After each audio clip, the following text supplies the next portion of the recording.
Hello there, fellow seekers of the unknown. Before we dive into tonight's chilling tale, I hope you're having a wonderful day, wherever you are in this vast world of ours. Whether it's morning coffee time in New York, afternoon tea in London, or late night contemplation in Tokyo, I'm curious. What time is it where you are right now? And more importantly, where are you calling home on this spinning rock we call Earth? If you're new here, welcome to Sleep Theories, where we explore the stories that keep us awake at night, questioning everything we thought we knew about reality. If you've been with us before, you know what's coming. And if you enjoy diving deep into these rabbit holes of conspiracy and mystery, don't forget to subscribe to Sleep Theories, because trust me, you won't want to miss what we uncover next. Tonight's story comes from a manuscript that surfaced anonymously on a conspiracy forum in 2019. The author's identity remains unknown, though the technical details and historical accuracy suggest someone with intimate knowledge of classified military operations. The manuscript was titled simply, "What We Hit Up There, A Technician's Account of Operation Fishbowl, 1962. What you're about to read is presented as fact, though I'll let you decide for yourself what's real and what's not. Sometimes the truth is stranger than fiction. Sometimes fiction is just truth waiting to be discovered. So settle in, dim the lights, and prepare yourself for a journey to a remote Pacific island in 1962, where a young radar technician named David Rourke discovered that some secrets are buried so deep they might just crack the sky itself. The Manuscript of David Rourke. Recovered from classified materials 1962 to 1963. My name is David Rourke, and I'm probably dead by the time you read this. If you're reading this at all, it means my niece found the hidden compartment in my basement wall, just like I told her to if I ever disappeared. I'm writing this in 1987, 25 years after the events I'm about to describe, and I still wake up in cold sweats, hearing that low-frequency hum that covered Johnston Atoll like a blanket of dread. I was 28 years old in 1962, a radar and telemetry specialist with the US Air Force, stationed at Vandenberg Air Force Base in California. I had a top-secret clearance, which was pretty standard for someone in my position, but I'd never worked on anything more classified than routine missile tracking. That all changed on a Tuesday morning in June when Colonel Morrison called me into his office. "Rourke," he said, not looking up from a file marked with more classification stamps than I'd ever seen on a single document. "How's your family situation?" "Sir?" I asked, confused by the question. "Wife? Kids? Girlfriend? Anyone who'd miss you if you disappeared for a few months?" I shifted uncomfortably in my chair. "No, sir. Just divorced last year. No kids." "Good." He finally looked up and I noticed his eyes had the hollow look of someone who hadn't slept well in weeks. "Ever heard of Johnston Atoll?" "No, sir. Most people haven't. It's an island in the Pacific that officially doesn't exist. Except it does. And you're going there." He slid a folder across his desk. "Your new assignment. Read it. Memorize it. Then burn it. You leave tomorrow at 0600 hours. The folder contained a single sheet of paper with minimal information. Johnston Atoll, Pacific Ocean, grid reference classified, Operation Dominic, sub-project Glass Curtain, duration indefinite. My job description was listed as Atmospheric Radiation Telemetry Calibration Specialist, a title I'd never heard before and wasn't entirely sure I understood. "Sir, what exactly is Atmospheric Radiation Telemetry Calibration?" Colonel Morrison's jaw tightened. "You'll find out when you get there. And Rourke, whatever you see, whatever you hear, whatever you think you understand, you don't. Are we clear?" "Yes, sir. One more thing." He reached into his desk drawer and pulled out a small device I didn't recognize. "This is a dosimeter. You wear it at all times. When it starts clicking, you get underground. When it starts screaming, you pray." The flight to Johnston Atoll took 14 hours, including a refueling stop at Hickam Air Force Base in Hawaii. I was the only passenger on a military transport plane, and the crew treated me like I was carrying a live bomb. No one spoke to me during the entire flight except to offer me a meal that tasted like cardboard and regret. As we approached Johnston Atoll, I pressed my face to the small window and got my first look at what would be my home for the next 18 months. The island was tiny, maybe 2 miles long and half a mile wide at its widest point, and appeared to be mostly airstrip and military buildings. The Pacific Ocean stretched endlessly in all directions, a blue void that made me feel like we were landing on the edge of the world. The moment I stepped off the plane, I was hit by the oppressive heat and humidity of the Central Pacific. But there was something else in the air, a metallic taste that made my teeth ache, and a subtle vibration that seemed to come from everywhere and nowhere at once. The dosimeter on my belt clicked occasionally, which I assumed was normal background radiation. I was met by a man in civilian clothes who introduced himself as Dr. Reginald Hawthorne, project director for Glass Curtain. He was tall and thin, with prematurely grey hair, and the kind of pale skin that suggested he spent most of his time indoors. His handshake was firm but cold, and his eyes held the same hollow look I'd seen in Colonel Morrison. "Welcome to Johnston Atoll, Mr. Rourke," he said, leading me toward a jeep. "I trust your flight was comfortable?" "Yes, sir. Though I have to admit I'm still not entirely clear on what my job is here." Dr. Hawthorne glanced around nervously before answering. "Your job, Mr. Rourke, is to ensure that our atmospheric measurements are accurate during the upcoming tests. We're conducting research into the effects of high-altitude detonations on the upper atmosphere." Detonations? Nuclear detonations. We're going to be setting off atomic bombs in the sky, Mr. Rourke. Very high in the sky. As we drove across the island, I noticed several things that struck me as odd. First, there were far more personnel than I would have expected for a small research station. Easily over 1,000 people. Second, the equipment was unlike anything I'd seen before. Massive radar dishes pointed straight up at the sky, and there were instruments I couldn't identify scattered around the island like metallic mushrooms. But the strangest thing was the hangar. It was enormous, easily large enough to house a squadron of bombers, but it was completely windowless and surrounded by a double fence topped with razor wire. Guards with automatic weapons patrolled the perimeter, and I noticed that their uniforms bore no insignia I recognised. "What's in the hangar?" I asked. Dr. Hawthorne's knuckles whitened on the steering wheel. "That's not your concern, Mr. Rourke. Your job is telemetry calibration. I suggest you focus on that." My quarters were in a Quonset hut that I shared with 3 other technicians. Bobby Chen, an electronics specialist from San Francisco, Marcus Webb, a photographer from the Army Signal Corps, and Dr. James Kellerman, a physicist from the University of Chicago who'd been working on classified projects since the Manhattan Project. That first night, as we sat around a card table playing poker and drinking warm beer, I tried to get a feel for what we were really doing on this godforsaken island.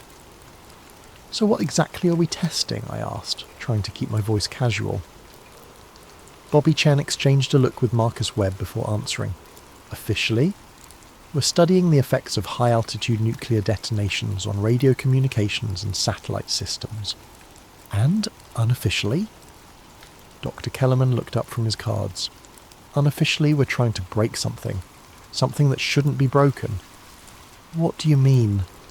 "Have you ever heard of the firmament, Mr. Rourke?" I shook my head. "It's mentioned in the Bible, in Genesis. And God made the firmament, and divided the waters which were under the firmament from the waters which were above the firmament. Most people interpret it as poetic language, but some of the boys upstairs think it might be more literal than that." "You're saying there's actually some kind of barrier above the Earth?" "I'm saying," Dr. Kellerman said carefully, "that there are things about our atmosphere that we don't understand. Things that don't show up in the textbooks, and we're going to find out what happens when you hit them with a nuclear bomb." The next morning I was awakened at 0500 hours by a loudspeaker crackling to life throughout the base. "All personnel, this is a drill. This is a drill. Code Glass Curtain is now in effect. All personnel report to assigned stations. Do not look at the sky. Repeat, do not look at the sky." I threw on my uniform and ran to the telemetry station, where Dr. Hawthorne was already setting up equipment with the frantic efficiency of someone who'd done this many times before. "Is this really a drill?" I asked. "No," he said without looking up. "The real test is in 3 days. This is just to make sure everyone knows what to do when the sky starts falling." Over the next 3 days, I learned more about Operation Fishbowl than I ever wanted to know. The plan was to detonate a 1.4 megaton nuclear warhead 250 miles above the Earth's surface, higher than any nuclear weapon had ever been detonated before. The official reason was to study the effects on radio communications and to test whether nuclear weapons could be used to disable enemy satellites. But the more I listened to the conversations between the scientists and military officers, the more I realised that wasn't the whole story. They kept referring to vertical containment analysis and atmospheric penetration studies. They talked about barrier resistance and firmament interaction protocols. These weren't terms I'd ever heard in connection with nuclear testing. The most disturbing thing was the obsession with looking up. Everyone on the island had been given explicit instructions not to look at the sky during the detonation. We were told that the flash would be visible even through closed eyelids, and that looking directly at it could cause permanent blindness. But the way they talked about it suggested that blindness was the least of our concerns. Whatever you do, Dr. Hawthorne told me on the morning of July 9th, don't look up. Not during the detonation, not for 10 minutes after. Keep your eyes on your instruments, keep your mind on your job, and if you start to hear sounds from above, try to ignore them. What kind of sounds? The kind that don't belong in our world. July 9th, 1962, began like any other day in hell. The sun rose over Johnston Atoll at 0630 hours, turning the sky the colour of dried blood and casting long shadows across the concrete runways. I'd been awake since 0400, running final calibrations on the telemetry equipment and trying to ignore the knot of anxiety that had taken up permanent residence in my stomach. The detonation was scheduled for 0900 hours local time. At 0800, all personnel were ordered to their assigned positions. I was stationed in the main telemetry bunker, a reinforced concrete structure built into the side of a small hill on the northern end of the island. The bunker had no windows, and the only light came from the green glow of radar screens and the occasional flicker of indicator lights on the various instruments. Dr. Hawthorne was there, along with Bobby Chen and 2 other technicians I didn't know well. Everyone was wearing the standard issue radiation detection badges, but I noticed that Dr. Hawthorne had an additional device clipped to his belt, something that looked like a Geiger counter but with additional dials and meters I didn't recognise. "All right, gentlemen," Dr. Hawthorne said, his voice unnaturally calm. T-minus 10 minutes. Remember your training. Watch your instruments. Record everything. And whatever happens, do not look up. At T-minus 5 minutes, a voice crackled over the radio. "Glass curtain control to all stations. Starfish Prime is go for detonation. All personnel confirm sealed status. Telemetry Station Alpha sealed and ready. Photography Station Bravo sealed and ready.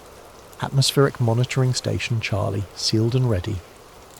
The confirmations continued around the island. I focused on my instruments, watching the steady sweep of the radar display and the gentle fluctuations of the atmospheric pressure sensors. Everything was normal. Everything was quiet. T-minus 60 seconds, T-minus 30 seconds, T-minus 10 seconds. The countdown continued in my head. 5, 4, 3, 2, 1. At exactly 900 hours, the world changed. Even through the concrete walls of the bunker, even with my eyes fixed firmly on the instruments in front of me, I saw the flash. It was like someone had turned on a searchlight inside my skull, a brilliant white light that seemed to come from everywhere at once. The dosimeter on my belt began clicking rapidly, then started emitting a steady whine that made my teeth ache. But that wasn't the worst part.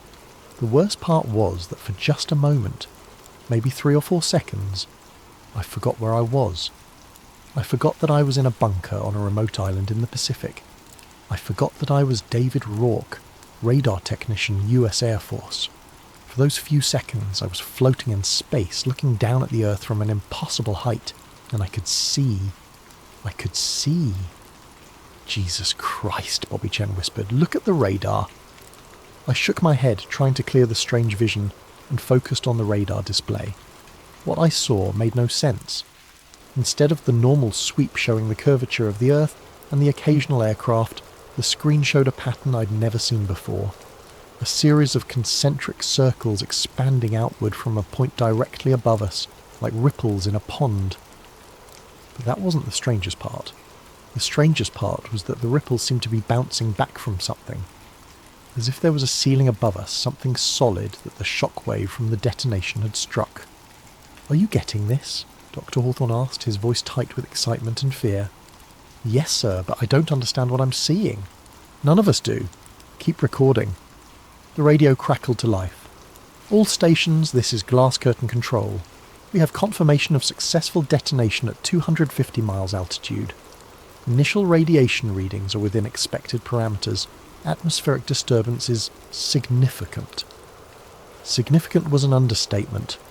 The instruments were going crazy. Magnetic field measurements were fluctuating wildly, bouncing between readings that shouldn't have been possible. The atmospheric pressure sensors were showing variations that suggested the air itself was vibrating, and the radio communications were completely disrupted. We could barely hear Glass Curtain Control through the static. But the most disturbing thing was the sound. It started about 5 minutes after the detonation, a low-frequency hum that seemed to come from the sky itself. It was barely audible at first, more felt than heard, like standing next to a massive generator, but it grew stronger, deeper, until it seemed to vibrate in my bones. "Do you hear that?" I asked. Dr. Hawthorne nodded grimly. "We heard it during the test runs too. It usually stops after about an hour. What causes it? We're not sure, but we have theories." The hum continued for exactly 57 minutes, then stopped as suddenly as it had begun. The sudden silence was almost worse than the sound itself. It felt like the world was holding its breath, waiting for something terrible to happen. Over the next few hours, reports began coming in from across the Pacific. Radio communications were disrupted as far away as Australia. Satellites were knocked offline, and strangest of all, aurora-like lights were seen in the sky as far south as Samoa, thousands of miles from where such phenomena should have been visible. But the really strange reports came from the civilian aircraft that happened to be in the area. 3 different pilots reported seeing what they described as a crack in the sky, a dark line that appeared to stretch from horizon to horizon, visible for several minutes before gradually fading away. When I asked Dr. Hawthorne about these reports, he just shook his head. "Optical illusions," he said. "The electromagnetic pulse from the detonation can cause temporary vision disturbances. Nothing more." But I could tell he didn't believe his own explanation. That night I couldn't sleep. Every time I closed my eyes, I saw that strange vision from the moment of detonation, floating in space, looking down at the Earth, seeing something that shouldn't have been there. I kept trying to remember what I'd seen, but the memory was like trying to hold water in my hands. The harder I tried to grasp it, the more it slipped away. Around 0300 hours, I gave up on sleep and decided to take a walk around the island. The night was clear, and for the first time since arriving at Johnston Atoll, I looked up at the sky. What I saw made my blood run cold. The stars were wrong. I'd been interested in astronomy since I was a kid, and I knew the constellations of the Northern Hemisphere like the back of my hand, but the stars I was looking at weren't arranged the way they should have been. Orion was tilted at an odd angle. The Big Dipper was distorted, as if someone had stretched it out of shape, and there were stars that shouldn't have been there at all, bright points of light in parts of the sky that should have been empty. I stood there for maybe 20 minutes trying to convince myself that I was seeing things, that the stress of the day had affected my perception. But the more I looked, the more certain I became that something was fundamentally wrong with the sky above Johnston Atoll. That's when I noticed the photographer. Marcus Webb was standing about 50 yards away, setting up a large camera on a tripod and pointing it straight up at the sky. He was wearing a pair of heavily tinted glasses and moving with the careful precision of someone who knew exactly what he was doing. I walked over to him. "Working late?" He jumped, startled. "Jesus, Dave, you scared me." "Sorry, couldn't sleep either?" "Yeah, something like that." He gestured at the camera. "Dr. Hawthorne asked me to take some night sky photographs. Routine atmospheric monitoring stuff." "At 3 in the morning?" "Best time for it. Less atmospheric disturbance." I looked at the camera more closely. It wasn't a standard military camera. It was something I'd never seen before. with additional lenses and filters that seem to be designed for capturing very specific types of light. Mind if I ask what you're looking for? Marcus hesitated. Officially? Aurora activity. Residual electromagnetic effects from the detonation. And unofficially? He glanced around nervously, then leaned closer. Unofficially, we're looking for cracks. Cracks in what? In whatever we hit up there. The next few days on Johnston Atoll were unlike anything I'd experienced in my military career. The detonation of Starfish Prime had created effects that nobody had anticipated, and the island buzzed with activity as scientists and technicians tried to make sense of what they were seeing. The most obvious effect was the continued disruption of radio communications. Even a week after the detonation, long-range radio was unreliable, with signals bouncing off something in the upper atmosphere that shouldn't have been there. Ships reported navigation problems, and several aircraft had to make emergency landings when their electronic systems failed unexpectedly. But the radio problems were just the beginning. On July 12th, 3 days after the detonation, the first reports of dead birds started coming in. They were found floating in the lagoon around Johnston Atoll, dozens of them, with no apparent cause of death. The base veterinarian who examined them found no signs of disease or injury. They had simply died in mid-flight, falling from the sky like stones. Probably just confused by the electromagnetic pulse, Dr. Hawthorne explained when I asked him about it. Birds use magnetic fields for navigation. The detonation disrupted their natural compass. But I'd seen confused birds before, and this wasn't the same thing. These birds had died suddenly and simultaneously, as if something had simply switched them off. The next day brought an even stranger report. A Navy patrol vessel stationed 50 miles south of Johnston Atoll reported that their radar was picking up a solid object approximately 200 miles above the Earth's surface. The object appeared to be stationary and roughly circular, with a diameter of several hundred miles. Atmospheric anomaly, Dr. Hawthorne said when I asked him about it. The detonation created a layer of ionized particles that's reflecting radar signals. It'll dissipate in a few days. But it didn't dissipate. If anything, it became more pronounced. By July 15th, radar installations as far away as Hawaii were reporting the same phenomenon. A solid, circular object suspended in the sky above the Central Pacific, clearly visible on radar but invisible to the naked eye. That's when things started getting really strange. On the morning of July 16th, I was running routine calibrations on the telemetry equipment when I noticed something odd about the radar display. The normal sweep that showed the curvature of the Earth and the occasional aircraft was showing something else, a pattern of straight lines that seemed to form a geometric shape. I adjusted the settings, thinking it might be interference from the ionized particles in the upper atmosphere, but the pattern remained. It was clearly artificial, a series of interconnected lines that formed what looked like a hexagonal grid. "Hey Bobby," I called to Chen, who was working on the radio equipment nearby, "come take a look at this." He walked over and stared at the radar display. "What the hell is that?" "I was hoping you could tell me." We stood there for several minutes watching the geometric pattern pulse and shift on the screen. It was beautiful in a way, like a piece of abstract art rendered in electronic green. But it was also deeply unsettling, because it suggested that there was something up there, something structured and artificial, that was interacting with our radar signals. "Should we report this?" Bobby asked. Before I could answer, Dr. Hawthorne appeared behind us. "Report what?" I gestured at the radar display. "This pattern. It's been showing up for the past 20 minutes. Dr. Hawthorne looked at the screen and I saw his face go pale. "Turn it off." "Sir, turn off the radar now." I hesitated. "Is there a problem with the equipment?" "There's a problem with what you're seeing. Turn it off." I switched off the radar and the geometric pattern disappeared. Dr. Hawthorne stood there for a moment, staring at the blank screen, then turned to us with the expression of a man who was carrying a weight too heavy for his shoulders. "Gentlemen, I need to know that I can trust you. What you just saw is classified at the highest level. You will not discuss it with anyone. You will not include it in your reports, and you will not think about it too hard. Are we clear?" "Yes, sir," Bobby said immediately. "Sir," I said, "with respect, what exactly did we just see?" Dr. Hawthorne was quiet for a long moment. "Something that shouldn't exist. Something that's been there all along, but we only learned how to see it when we hit it hard enough." That night, I couldn't get the image of that hexagonal pattern out of my head.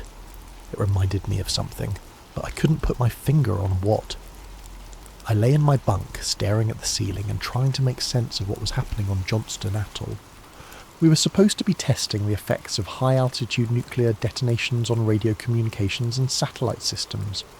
But the more I thought about it, the more convinced I became that wasn't the real purpose of Operation Fishbowl.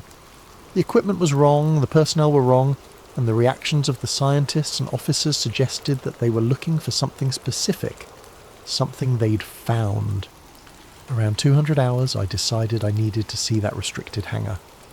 I slipped out of my bunk and made my way across the island, staying in the shadows and avoiding the patrol routes I'd memorised over the past week. The hangar was located on the southern end of the island, surrounded by a double fence and guarded by sentries who looked like they meant business. But I'd been sneaking around military installations since I was a private, and I knew how to avoid detection.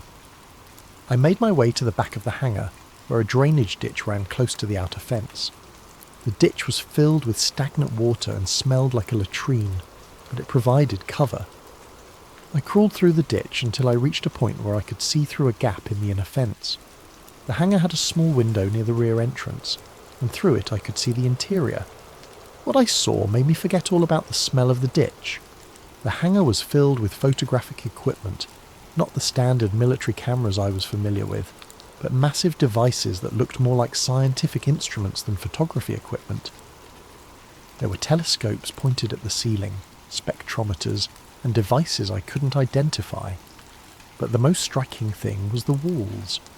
Every wall of the hangar was covered with photographs, hundreds of them, maybe thousands. They were arranged in a precise grid pattern, and each one showed the same thing: the sky above Johnston Atoll, but not the sky as it appeared to the naked eye. These photographs showed structure, geometric patterns, lines of force, and what looked like a vast hexagonal grid suspended in the upper atmosphere. And in several of the photographs I could see cracks.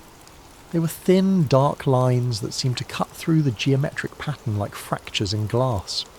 In some of the photos the cracks were barely visible. In others, they were wide enough that I could see darkness beyond them. Not the darkness of space, but something else. Something that didn't belong in our world. I was so focused on the photographs that I almost didn't notice the label on one of the filing cabinets. Firmament reaction. Event Prism 6. Firmament. There was that word again. The barrier that separated the waters above from the waters below. The ceiling of the world. I was about to move closer to the window when I heard footsteps. I pressed myself flat against the bottom of the ditch and held my breath as two guards walked past, their boots crunching on the gravel path that ran around the perimeter of the hangar. "Still can't believe what we're seeing in those photos," one of them was saying. "Believe it," the other replied. "I've been here since the first test in April. Every time we hit it, it gets a little weaker, and every time it gets weaker, we see a little more of what's on the other side." "What do you think is on the other side?" "I don't know. And I don't want to know, but I'll tell you this much. It's been watching us for a long time, and now that we've cracked the shell, it's starting to watch us more closely." The footsteps faded as the guards continued their patrol. I waited another 10 minutes, then carefully made my way back to my quarters, but I didn't sleep. I couldn't stop thinking about what I'd seen in that hangar, and what the guards had said. We weren't just testing nuclear weapons, we were attacking something. Something that had been protecting us, or containing us, or maybe both. And with each test we were making it weaker. The question was, what would happen when it finally broke? The answer to that question came sooner than I expected. On July 18th, 9 days after the Starfish Prime detonation, I was awakened at 0430 hours by the sound of sirens.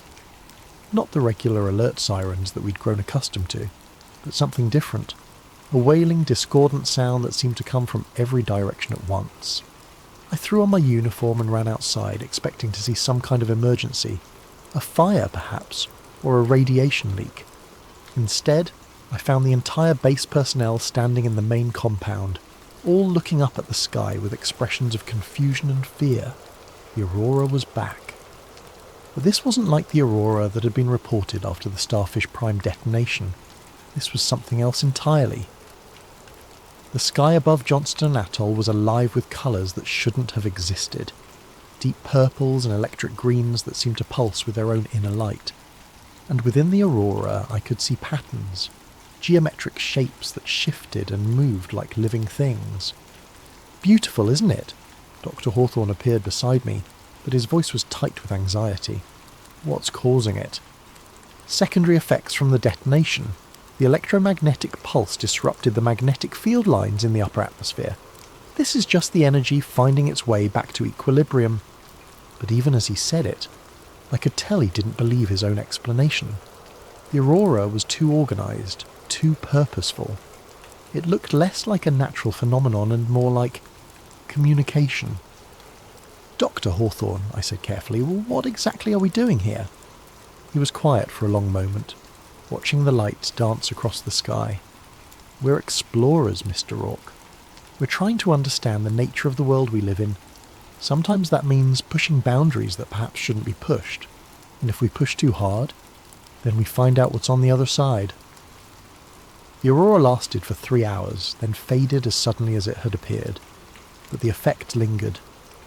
Throughout the day, personnel reported strange sensations, a feeling of being watched, unexplained sounds, and brief glimpses of movement in their peripheral vision. The most disturbing report came from Dr. Kellerman, the physicist who'd been part of the Manhattan Project.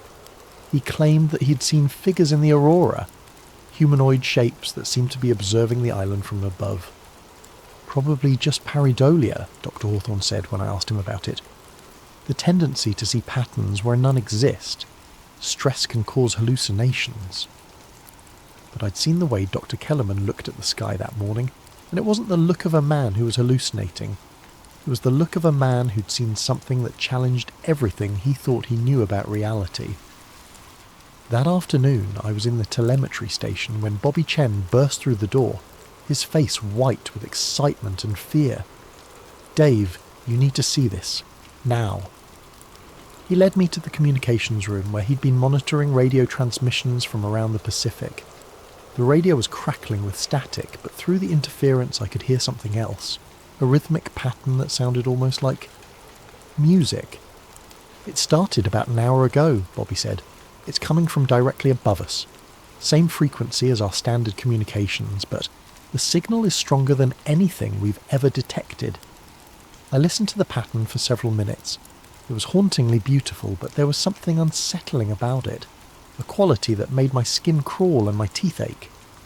"Have you reported this to Dr. Hawthorne?" I tried.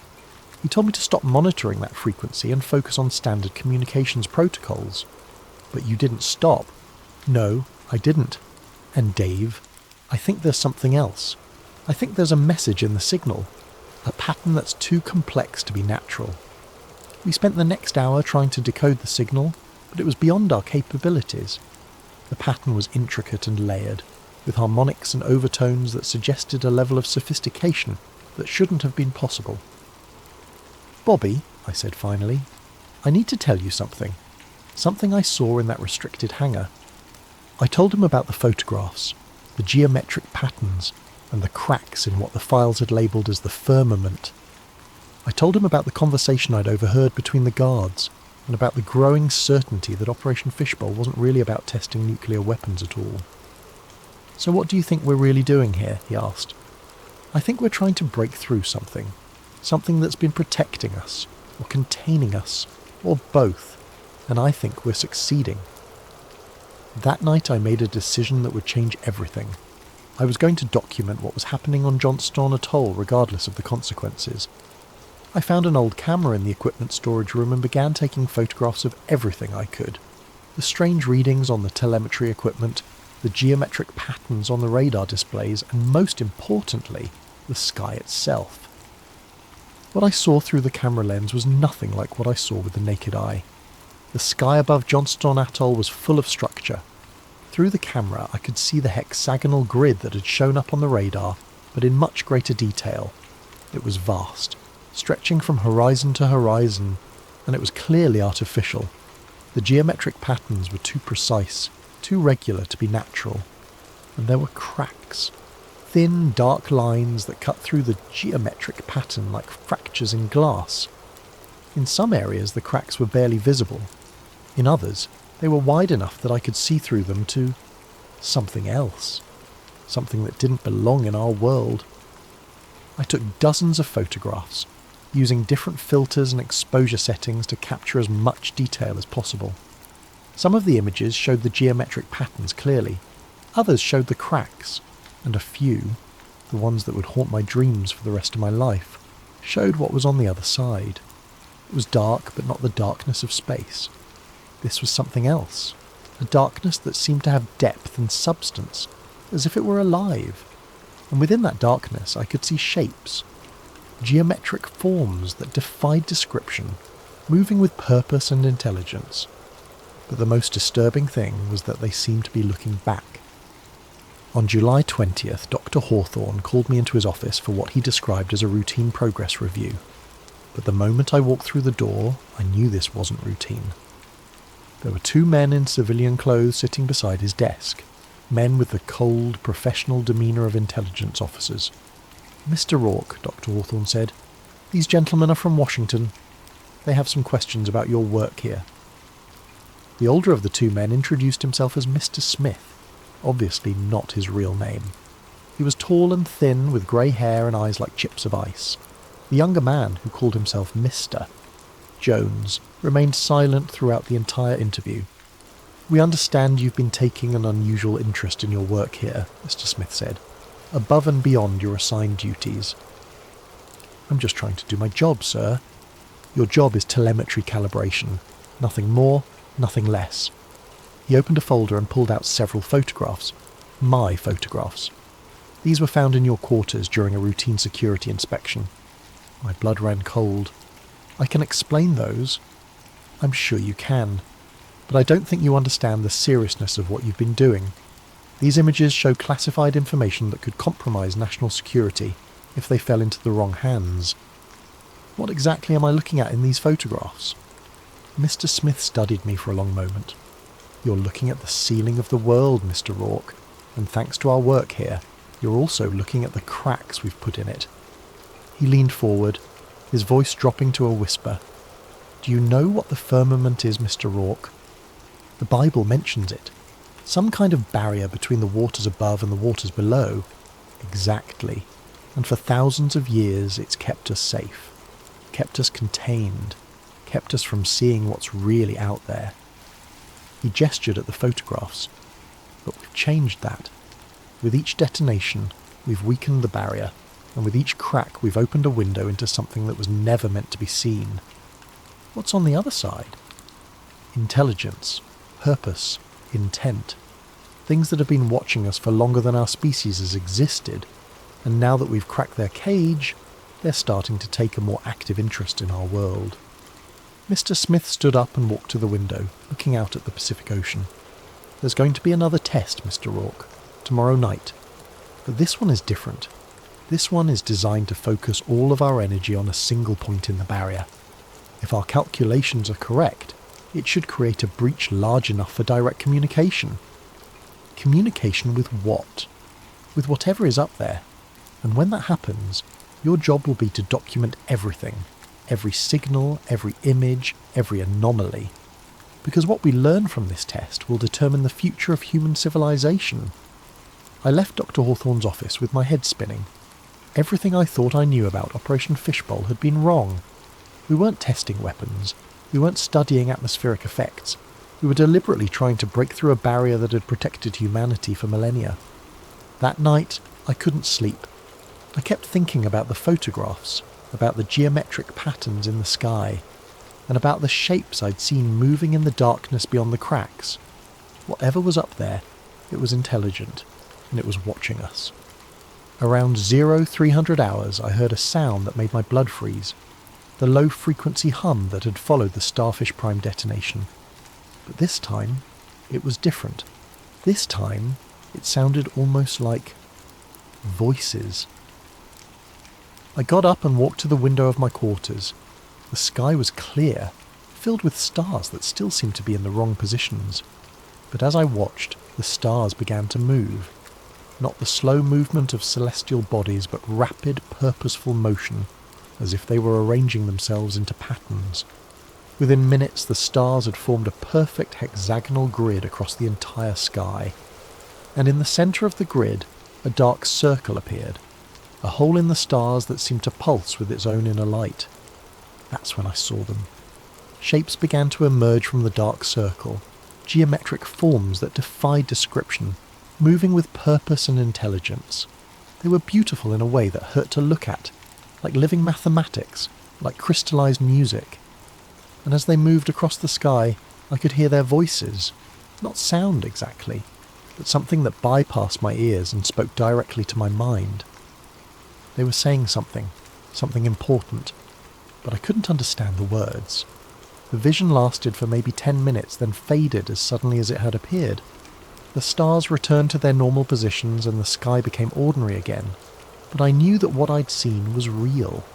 The barrier was weakening, and whatever was on the other side was trying to communicate with us.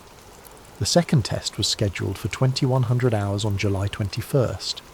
This time, the warhead was different, designed not to explode in a traditional sense, but to focus all of its energy upward in a concentrated beam.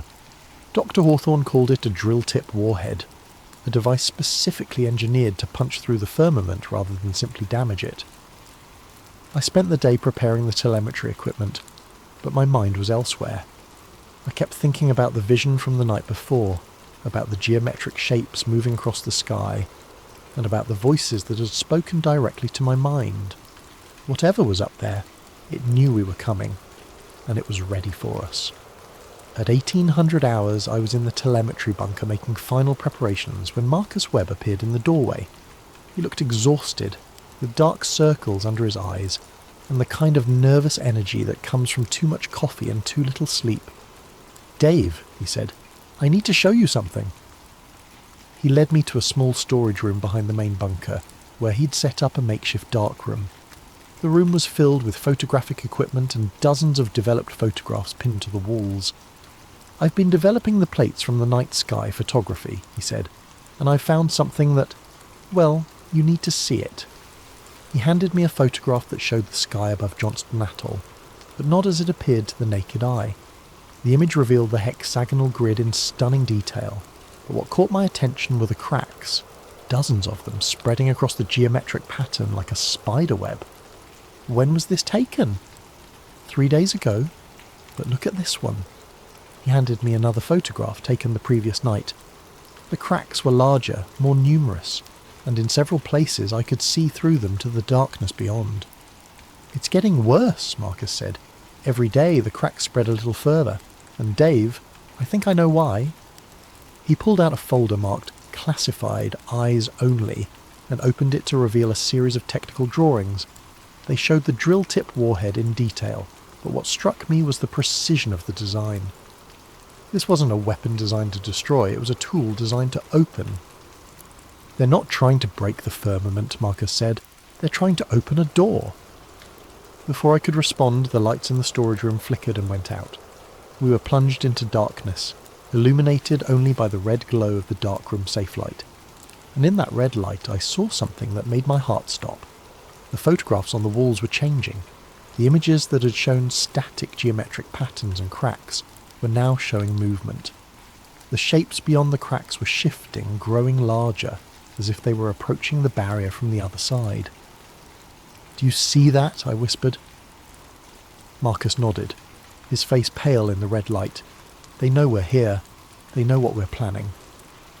The lights came back on, and the photographs returned to normal, but I couldn't shake the feeling that we were being watched, not just by the things beyond the firmament, but by the firmament itself.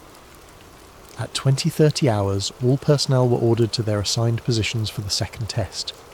I was back in the telemetry bunker with Dr. Hawthorne, Bobby Chen, and Dr. Kellerman.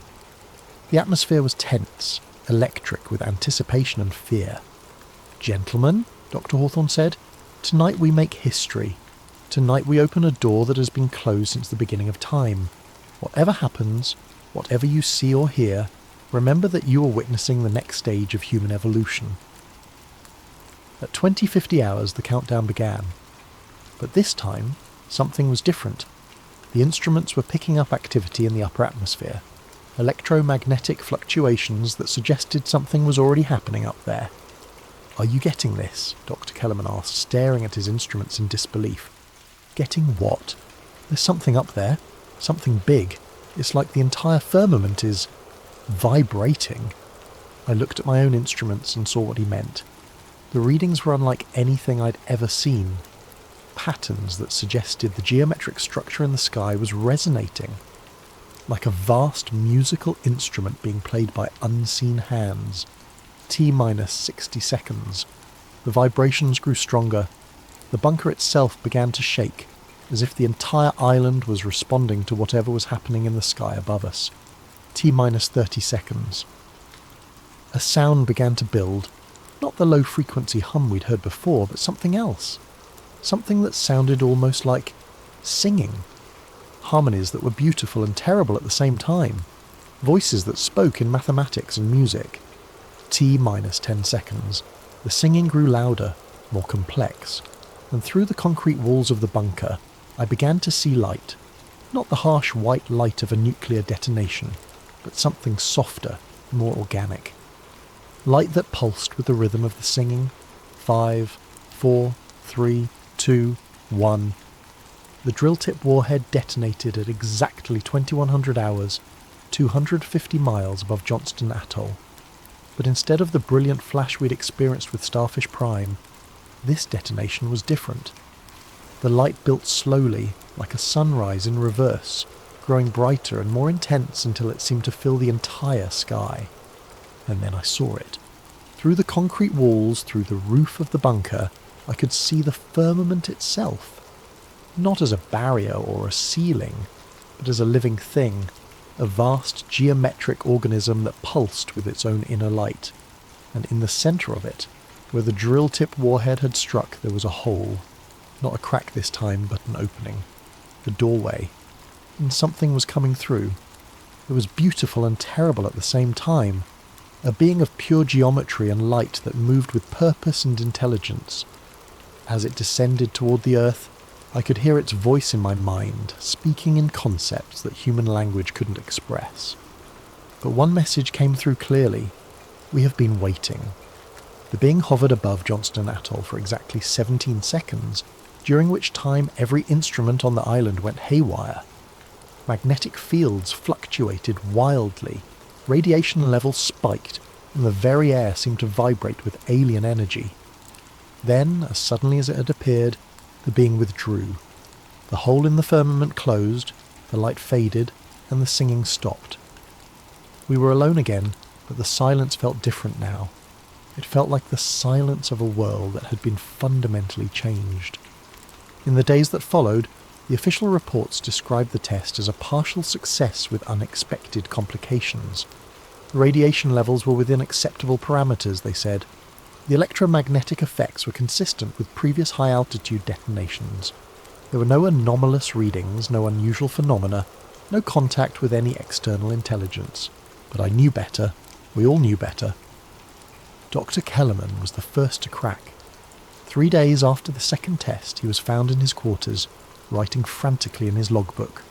The same phrase, over and over again. There's something on the other side. There's something on the other side. There's something on the other side.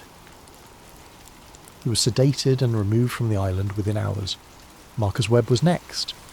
He became obsessed with his photographs, spending hours in the darkroom developing and redeveloping the same images, convinced that he could see faces in the geometric patterns. He claimed that the beings beyond the firmament were trying to communicate through the photographic plates, sending messages in the arrangement of light and shadow. He disappeared one night, along with all of his photographs and equipment. The official report said he'd suffered a nervous breakdown and had been transferred to a psychiatric facility on the mainland, but I knew better. I'd seen the men in civilian clothes who'd come for him, the same men who'd questioned me in Dr. Hawthorne's office. Bobby Chen lasted longer than the others, but the stress eventually got to him too. He started hearing voices in the radio static, Not the beautiful singing we'd heard during the second test, but something else. Something that sounded like screaming. One morning I found him in the communications room, frantically adjusting the radio dials and muttering to himself. "They're angry," he kept saying. "We broke their house, and now they're angry." He was gone by afternoon. That left me alone with Dr. Hawthorne and a handful of other personnel who either hadn't seen what we'd seen or were better at pretending it hadn't happened. But I could tell that Dr. Hawthorne was struggling too. He'd lost weight, his hands shook when he thought no one was looking, and I sometimes caught him staring at the sky with the expression of a man who'd seen too much. On August 15th, exactly 1 month after the second test, Dr. Hawthorne called me into his office for what I assumed would be another security briefing. Instead, I found him pacing behind his desk, a half-empty bottle of whiskey on the table beside him. "Sit down, Rourke," he said without looking at me. "We need to talk." I sat down and waited. Dr. Hawthorne continued pacing for several minutes before finally stopping at the window that looked out over the Pacific. "Do you know what we've done?" he asked finally. "Sir, do you understand what we've accomplished here? What we've unleashed?" I decided to be honest. "I think we've opened a door that should have stayed closed." He laughed, but there was no humour in it. "A door. Yes, that's one way to put it. We've opened a door into a realm that exists parallel to our own. A realm inhabited by beings of pure mathematics and energy. Beings that have been watching us since the dawn of time. What do they want? I don't know. But I know they're not pleased with what we've done. The firmament wasn't just a barrier, Rourke. It was a protection. A cage that kept us safe from things we were never meant to encounter." He turned away from the window and looked at me directly. "There's going to be a third test, October 12th, and this one is going to tear the firmament wide open, permanently. Can't you stop it?" "Stop it?" He laughed again, and this time the sound was tinged with hysteria. "Rourke, I'm not in charge here. I never was. The men who give the orders, the men who designed this program, they know exactly what they're doing. They want to break through the firmament. They want to make contact with whatever is on the other side. Why? Because they think they can control it. They think they can harness the power of beings that exist outside our reality and use it for their own purposes. They don't understand that some doors, once opened, can never be closed." That night I made my decision. I was going to escape from Johnston Atoll with evidence of what had happened there, and I was going to tell the world the truth about Operation Fishbowl. I spent the next week preparing. I gathered copies of the most important documents, including the technical specifications for the drill-tip warhead and the preliminary reports from the first 2 tests. I also managed to steal one of Marcus Webb's undeveloped photographic plates, the one that showed the hole in the firmament most clearly. My plan was simple: wait for the monthly supply flight, hide in the cargo hold, and hope I could make it to Hawaii before anyone noticed I was missing. But on the night before the supply flight was scheduled to arrive, they came for me.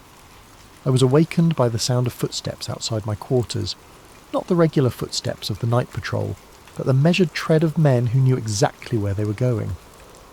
I had just enough time to hide the photographic plate in my sock before the door burst open. Mr. Smith and Mr. Jones stood in the doorway, flanked by 2 armed guards. Mr. Smith was holding a syringe filled with a clear liquid. "Time for debriefing, Mr. Rourke," he said calmly. I tried to run, but the guards were faster. They held me down while Mr. Smith administered the injection. The drug took effect almost immediately, a warm, drowsy feeling that made it difficult to think clearly. "Don't worry," Mr. Smith said as my vision began to blur. "This won't hurt. You'll just forget a few things, unimportant things, classified things." But the drug didn't work as well as they'd hoped. Maybe it was adrenaline, maybe it was sheer determination, but I managed to retain most of my memories. The details were fuzzy, but the important things remained clear. The geometric patterns in the sky, the cracks in the firmament, and the beings that lived beyond the barrier. I was transferred off Johnston Atoll the next morning, officially discharged from the Air Force due to psychological stress related to extended deployment in a hostile environment. My security clearance was revoked, my service records were classified, and I was given a stern warning about the consequences of discussing my experiences with unauthorised personnel. They thought they had silenced me. They were wrong. I spent the next 25 years trying to piece together what had happened on Johnston Atoll and what it meant for humanity. I researched Operation Fishbowl, studied the official reports, and tried to find other personnel who had been stationed there during the summer of 1962. Most of them were dead. Suicides, accidents, and mysterious illnesses that the government attributed to delayed radiation exposure. The few survivors I managed to locate had either been subjected to the same memory suppression drugs I'd received, or were so traumatised by their experiences that they refused to talk about them. But I found enough evidence to confirm what I already knew. Operation Fishbowl was never about testing nuclear weapons. It was about breaking through the firmament and making contact with the intelligences that lived beyond it. The third test took place as scheduled on October 12th, 1962, just days before the Cuban Missile Crisis brought the world to the brink of nuclear war. According to the official reports, it was another partial success. But I know better. I know that the third test succeeded in creating a permanent breach in the firmament, a doorway that has remained open ever since. The evidence is all around us if you know how to look for it. The increase in UFO sightings since 1962, the strange geometric patterns that occasionally appear in the sky, the growing number of people who report seeing things that shouldn't exist, hearing voices that speak in mathematics and music. They're still up there, beyond the firmament, watching us through the cracks we created, and they're not happy about what we've done. I've hidden this manuscript in a place where it will be found eventually, along with the single photographic plate I managed to save from Johnston Atoll. The plate shows the firmament as it truly is, not a barrier, but a living organism, and in the centre of the image, clearly visible, is the hole we punched through it with our drill-tip warhead. Behind that hole is darkness, and in that darkness, shapes that defy description, shapes that are watching us, waiting for the right moment to come through. The government knows the truth, of course. They've known it since 1962, but they've decided that the knowledge is too dangerous for the general public. They've classified the evidence, silenced the witnesses, and maintained the fiction that Operation Fishbowl was nothing more than a routine nuclear test program. But the truth has a way of surfacing eventually, and when it does, when the world finally learns what we did up there in the summer of 1962, I hope it's not too late to close the door we opened. They told us it was just a test, but what they were really testing was the ceiling. And now that we've cracked it, something else is looking down at us from above, something that was never meant to share our world. God help us all.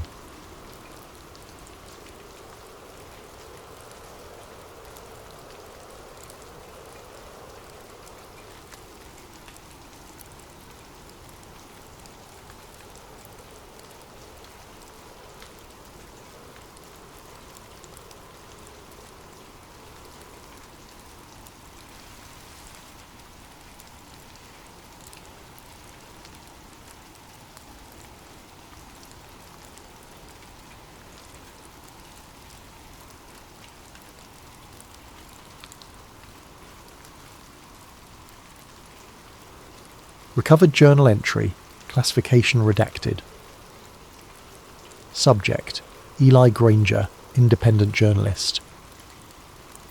Date range, July 15th to 18th, 2023. Location, Bohemian Grove, Monte Rio, California. The following document was recovered from an encrypted server farm in Iceland. The journalist's current whereabouts remain unknown.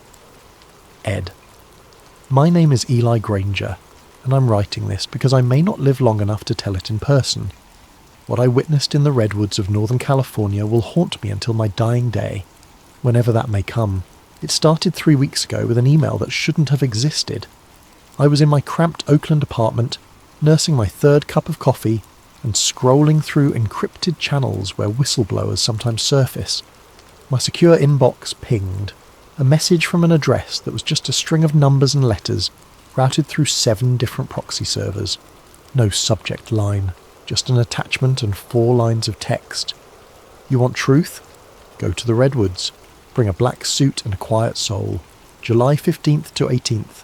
The fire reveals all. The attachment was a high-resolution scan of what appeared to be a guest registry for the Bohemian Grove, that mysterious all-male retreat where the world's most powerful men allegedly gather each summer to commune with nature. I'd written about the Grove before, relying on second-hand accounts and leaked photographs from the 1980s, but this was different. The names on the list made my blood run cold. Former presidents, current senators, military contractors whose companies I'd been investigating for years, CEOs of tech giants, pharmaceutical corporations, defense contractors, media moguls who controlled the narrative of entire nations, all scheduled to attend something called the Midsummer Encampment. At the bottom of the scan was a forged access pass with my photograph, a professional headshot I'd never sent to anyone, digitally altered to show me in a black suit and tie. The name read Edmund Gray, Logistics Consultant, Prometheus Industries. Someone with serious resources wanted me inside that grove. The question was why? I should have walked away. Should have deleted the email and gone back to writing about municipal corruption and corporate tax avoidance. Safe stories. Stories that didn't get journalists killed. Instead, I packed a black suit and drove north to Sonoma County. The road to Monterey winds through some of the most beautiful country in California. Ancient redwoods tower over narrow highways, their canopy so thick that midday feels like twilight. It's the kind of place where you'd expect to find hippie communes and organic wineries, not shadowy cabals plotting the fate of nations. But as I learned in my Navy intelligence days, the most dangerous secrets are always hidden in the most innocent places. I parked at a motel in Gurneyville and walked the perimeter of the Bohemian Grove property that evening. 2,000 acres of private forest, surrounded by chain-link fence topped with razor wire. Security cameras every 50 feet, motion sensors in the trees, the kind of setup you'd expect around a military installation, not a summer camp for rich men. The main gate was staffed by guards who looked more like special forces operators than private security. Black uniforms, tactical gear, the flat stare of men who'd killed before and wouldn't hesitate to do it again. Whatever happened inside those redwoods, they were serious about keeping it secret. The forged pass worked perfectly, too perfectly. The guards scanned the barcode, checked my face against the photo, and waved me through without a second glance. Either the forger was a genius, or someone very powerful wanted me inside. Neither possibility was comforting. The grove itself was exactly as described in the leaked accounts I'd read. Massive redwood trees, some over 1,000 years old, stretched toward a canopy so thick it blocked out the sun. Gravel paths wound between rustic cabins and open-air lodges, each marked with whimsical names. Owl's Nest, Dragon's Den, Caveman's Lodge. It would have been charming if not for the underlying sense of wrongness that permeated everything. The other guests, I couldn't think of them as normal people, not after seeing that registry, moved through this camp with the easy confidence of men accustomed to absolute power. They wore casual clothes during the day, khakis, polo shirts, boat shoes, the uniform of American aristocracy. But their conversations, caught in fragments as I passed, revealed the true scope of their influence. The Shanghai Index will drop exactly 17%. Tell the secretary that Operation Nightfall is greenlit for October. Media blackout should hold for at least 72 hours. I posed as a logistics consultant, which gave me an excuse to wander the grounds with a clipboard and camera phone, confiscated at the gate and replaced with an approved device that couldn't access external networks. The cover story worked well enough. Rich men are accustomed to being served by invisible people who handle the mundane details of their lives. But as the day wore on, I began to notice the symbols. Owls everywhere. Carved into tree trunks, etched on building facades, worked into the designs of benches and lampposts. Not cute, friendly owls. These were stylized, angular, with eyes that seemed to follow you as you walked past. The largest was a 40-foot stone statue positioned on a small island in an artificial lake at the heart of the grove. Even in daylight, it radiated a sense of ancient malevolence. Beautiful, isn't it? I turned to find a man in his 70s watching me stare at the giant owl. Silver hair, expensive casual wear, the kind of artificial tan that comes from winters in Palm Beach. His eyes were the palest blue I'd ever seen, almost colourless. The Owl of Bohemia, he continued, joining me at the lake's edge. Been watching over this place for over a century.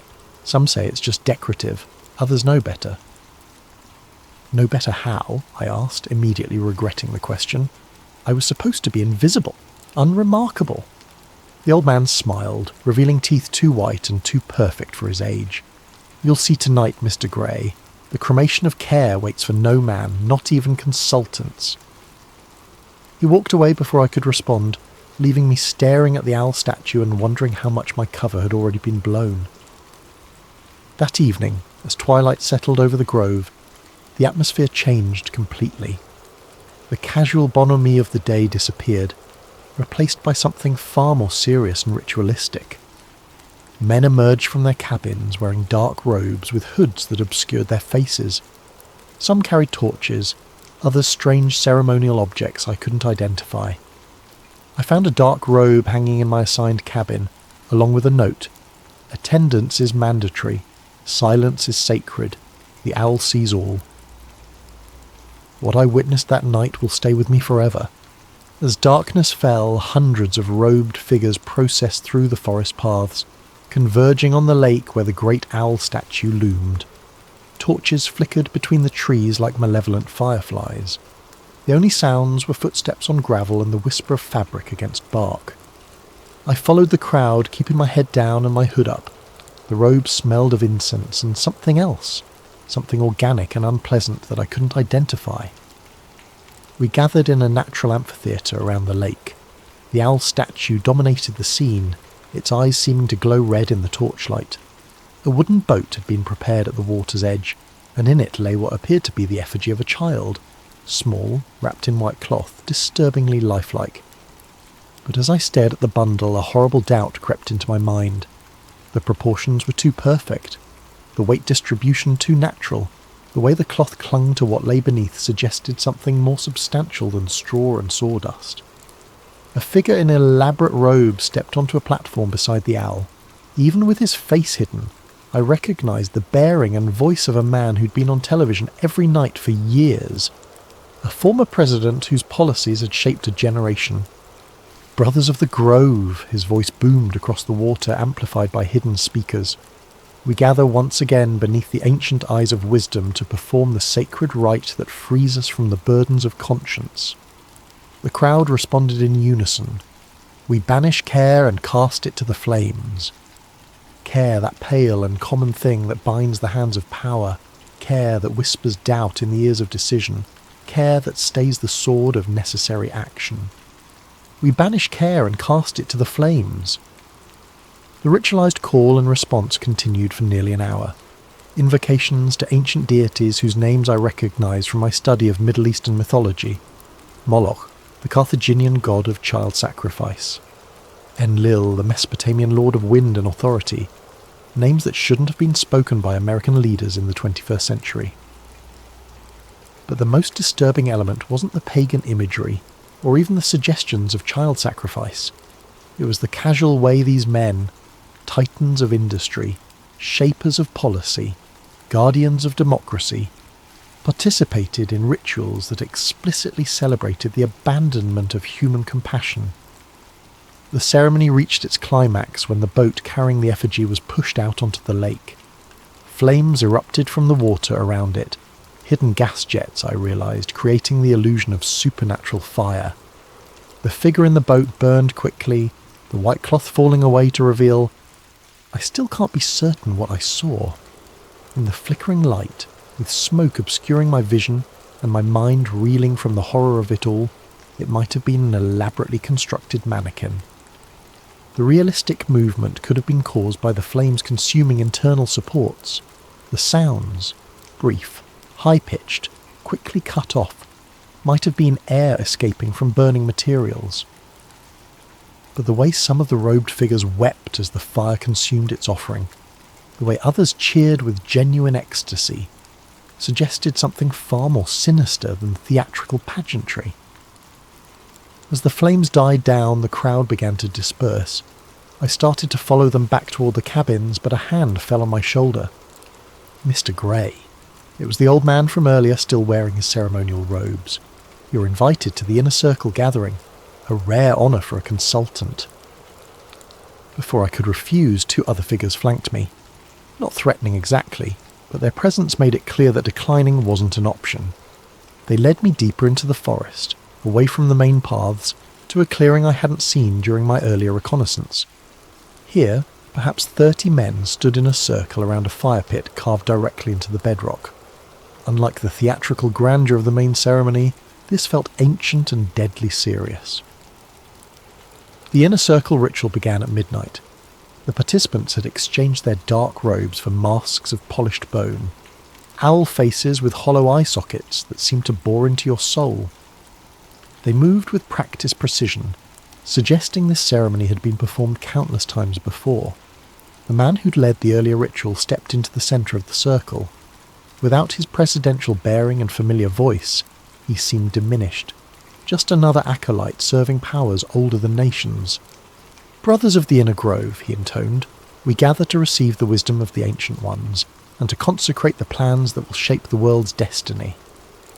The response came in a language I didn't recognise at first, harsh consonants and guttural vowels that seemed to bypass the conscious mind and speak directly to something primal and terrified in the human psyche.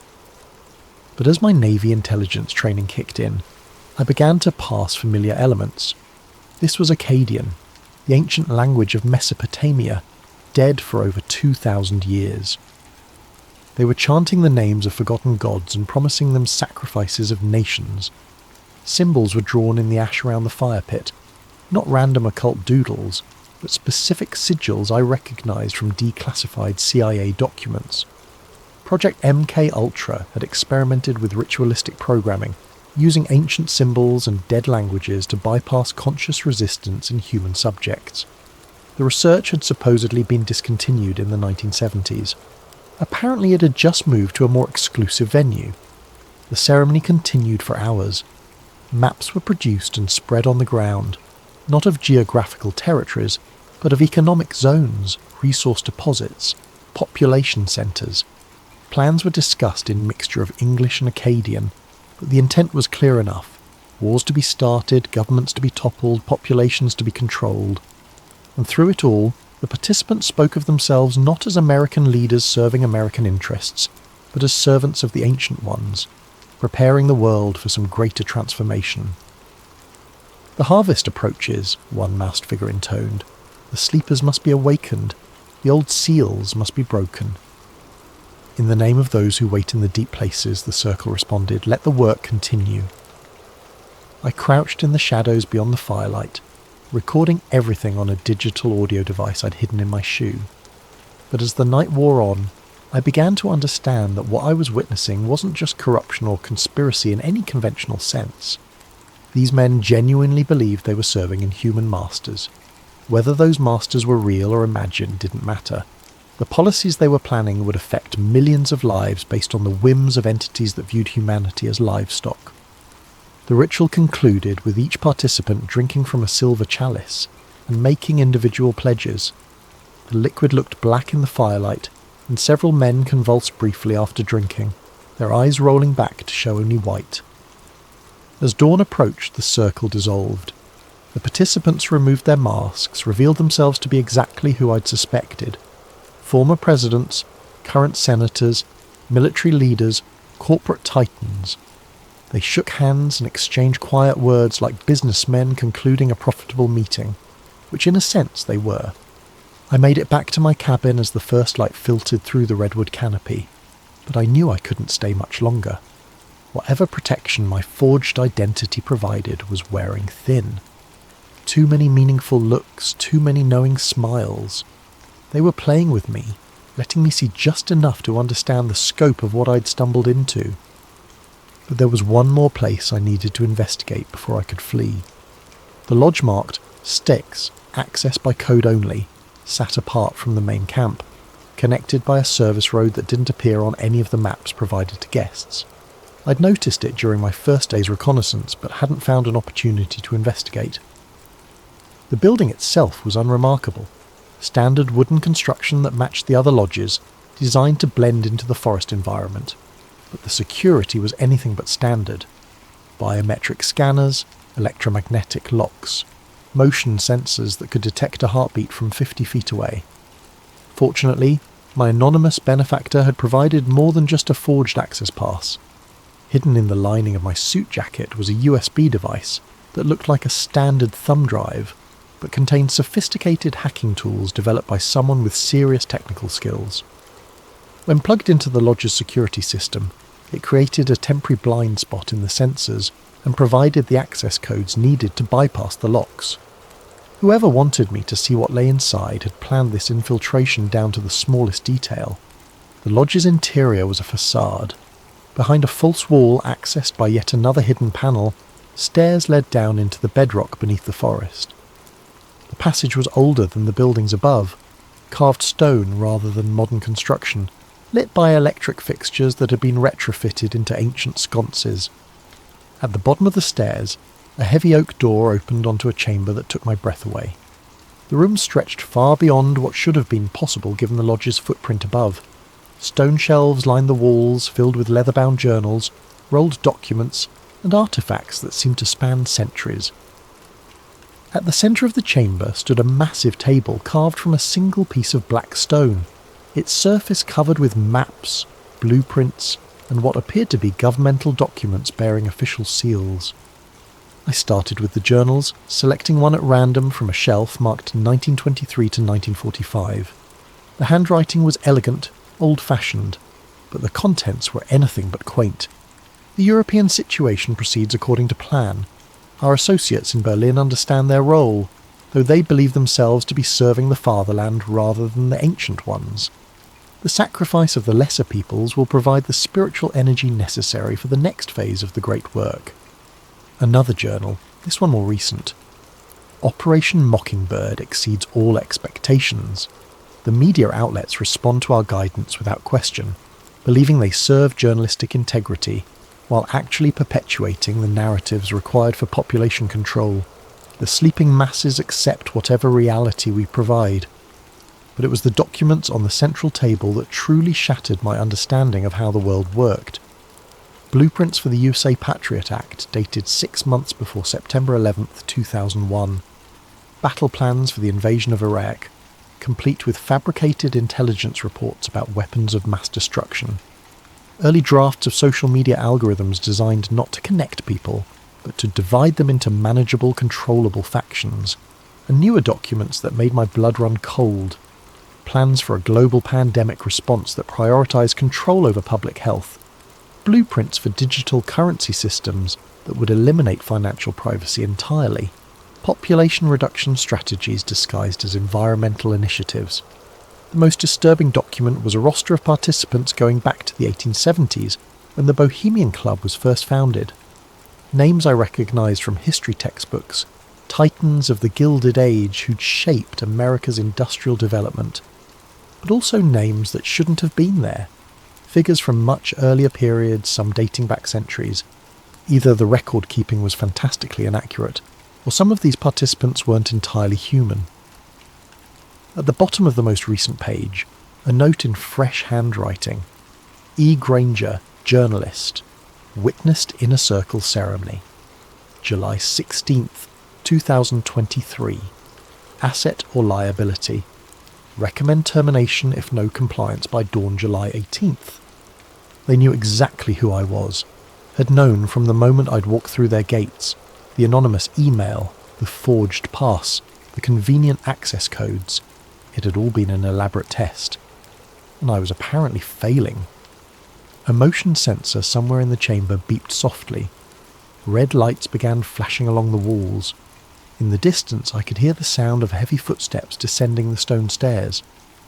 I grabbed as many documents as I could carry, stuffed them into my jacket and looked for another way out. But there was only one exit, and it was about to be filled with very unfriendly people. The footsteps were getting closer. Voices echoed down the stairwell, professional, clipped, the kind of tactical communication used by military operators. But then the lights went out. Emergency lighting kicked in a moment later, bathing everything in hellish red. And in that brief moment of darkness, I heard something that shouldn't have been possible. A voice speaking directly into my mind, words that bypassed my ears entirely. "Run, little journalist. Run and tell the world what you've seen. But know that the telling will be your doom, and the world's salvation requires far greater sacrifices than one man's life." When the emergency light stabilised, a section of the stone wall had opened, revealing a narrow tunnel that led deeper into the earth. I didn't hesitate. Whatever entity had just spoken to me, whether it was one of the ancient ones or something else entirely, it was offering me a chance to escape. I took it. The tunnel system beneath the grove was extensive and clearly ancient. Carved passages connected natural caves, creating a network that probably extended for miles underground. The walls were covered with symbols similar to those I'd seen during the Inner Circle ceremony, but these were older, deeper, worn smooth by centuries of whatever had moved through these spaces. I followed the main passage for what felt like hours, guided by phosphorescent moss that provided just enough light to avoid the worst obstacles. Behind me, I could hear sounds of pursuit, voices, flashlight beams, the occasional echo of radio communication, but the sounds were growing fainter, suggesting that my pursuers either couldn't find the tunnel entrance or were reluctant to follow me into the deep places beneath the forest. Eventually the passage began to slope upward. Fresh air carried the scent of rain and growing things. A natural opening concealed by hanging vines led out into the forest several miles from the main grove compound. I emerged to find the sky filled with storm clouds. Thunder rumbled overhead, and the first fat raindrops were beginning to fall. Perfect cover for an escape, if I could make it to my car before the Grove's security forces expanded their search perimeter. But as I made my way through the forest, I realised I wasn't alone. Figures moved between the trees, not the tactical teams I'd expected, but something far stranger. They wore the bone-white owl masks from the Inner Circle ceremony, but their movements were wrong, too fluid, too precise. And their eyes glowed with a faint bioluminescence that had nothing to do with reflected light. "The journalist sees too much," one of them said, the words somehow audible despite the increasing thunder. "The ancient ones are displeased." "But the compact must be honoured," another replied. "He was brought here for a purpose. Let him carry the message to the outer world. Let them know what awaits." I ran. Behind me, inhuman laughter echoed through the forest. Not pursuit exactly, but something far more unsettling. The sound of predators who were confident their prey could never truly escape. I reached my rental car as the storm broke in earnest. Rain pounded the windshield as I drove through the night, taking back roads and avoiding the main highways. In my jacket pocket, the stolen documents felt like they were burning against my chest. But I'd made it out. I had evidence. I had proof of the conspiracy that shaped world events from the shadows of a California forest. Or so I thought. I uploaded everything to an offshore server farm in Iceland. Documents, audio recordings, photographs, detailed notes of everything I'd witnessed. Multiple backup copies, distributed through anonymous networks, protected by military-grade encryption. Within 6 hours, every file had been corrupted or deleted. My apartment was ransacked while I was at an internet cafe, uploading the files. Nothing obviously stolen, but every electronic device had been confiscated or destroyed. My laptop, phone, backup drives, even the digital camera I'd left in a drawer, all gone. The mainstream media ignored my story completely. Alternative news sites that initially showed interest suddenly went silent. Forum posts about the Grove were deleted within minutes of being posted. It was as if the entire internet had been scrubbed of any reference to what I'd discovered. But the worst part was the dreams. Every night since my escape, I've been visited by visions of the Ancient Ones. Vast, tentacled entities that exist in spaces between dimensions, feeding on human suffering and preparing for some cosmic transformation that will remake reality according to their twisted desires. They show me glimpses of the future they're working to create. Cities drowned beneath black oceans, skies filled with screaming winds, populations reduced to cattle serving inhuman masters. And they whisper that I'm not a hero or a journalist or even a victim. I'm a messenger. They wanted someone to witness their ceremony, to understand the scope of their power, to carry word of their inevitable victory to the outside world. Not to warn humanity, warnings imply the possibility of resistance, but to spread the despair that will make their final conquest easier. Every word I write, every person I tell, every attempt to expose the truth only serves their greater purpose. The corruption of hope, the murder of faith in human institutions, the slow transformation of free people into willing slaves. I'm writing this final entry from a motel room in Reno. I've been driving for 3 days, never staying in one place for more than a few hours. But I know it doesn't matter. They're not hunting me because they don't need to. I'm already serving their purpose just by existing, just by remembering what I saw in the grove. The cremation of care wasn't just a ritual, it was a recruitment ceremony. And I wasn't an infiltrator, I was an initiate. Tonight, I'll drive east toward the desert. Maybe I'll find some way to break the cycle, to turn their own trap against them. Or maybe I'll just disappear into the wasteland and let the truth die with me. But if you're reading this, if somehow these words have reached you despite all their efforts to control the flow of information, then remember this. They call it the cremation of care, but what they really burn is conscience. And when the fires die down, the world grows a little colder, a little darker, a little more ready for the ancient ones to reclaim what they consider their rightful dominion. The fire in the grove never really goes out. It just spreads, invisible and inexorable, consuming everything human until only the shadows remain. And in those shadows something very old and very hungry is waiting to be born. Tonight, I'll be your guide on a journey into one of the coldest and most enduring mysteries of the Cold War era. I want you to picture this. It's a winter night deep in the Ural Mountains, 1959. A group of young adventurers huddles in a tent on the snowy slope of a peak ominously called Dead Mountain. They're laughing, jotting down journal entries by flashlight, and planning tomorrow's trek.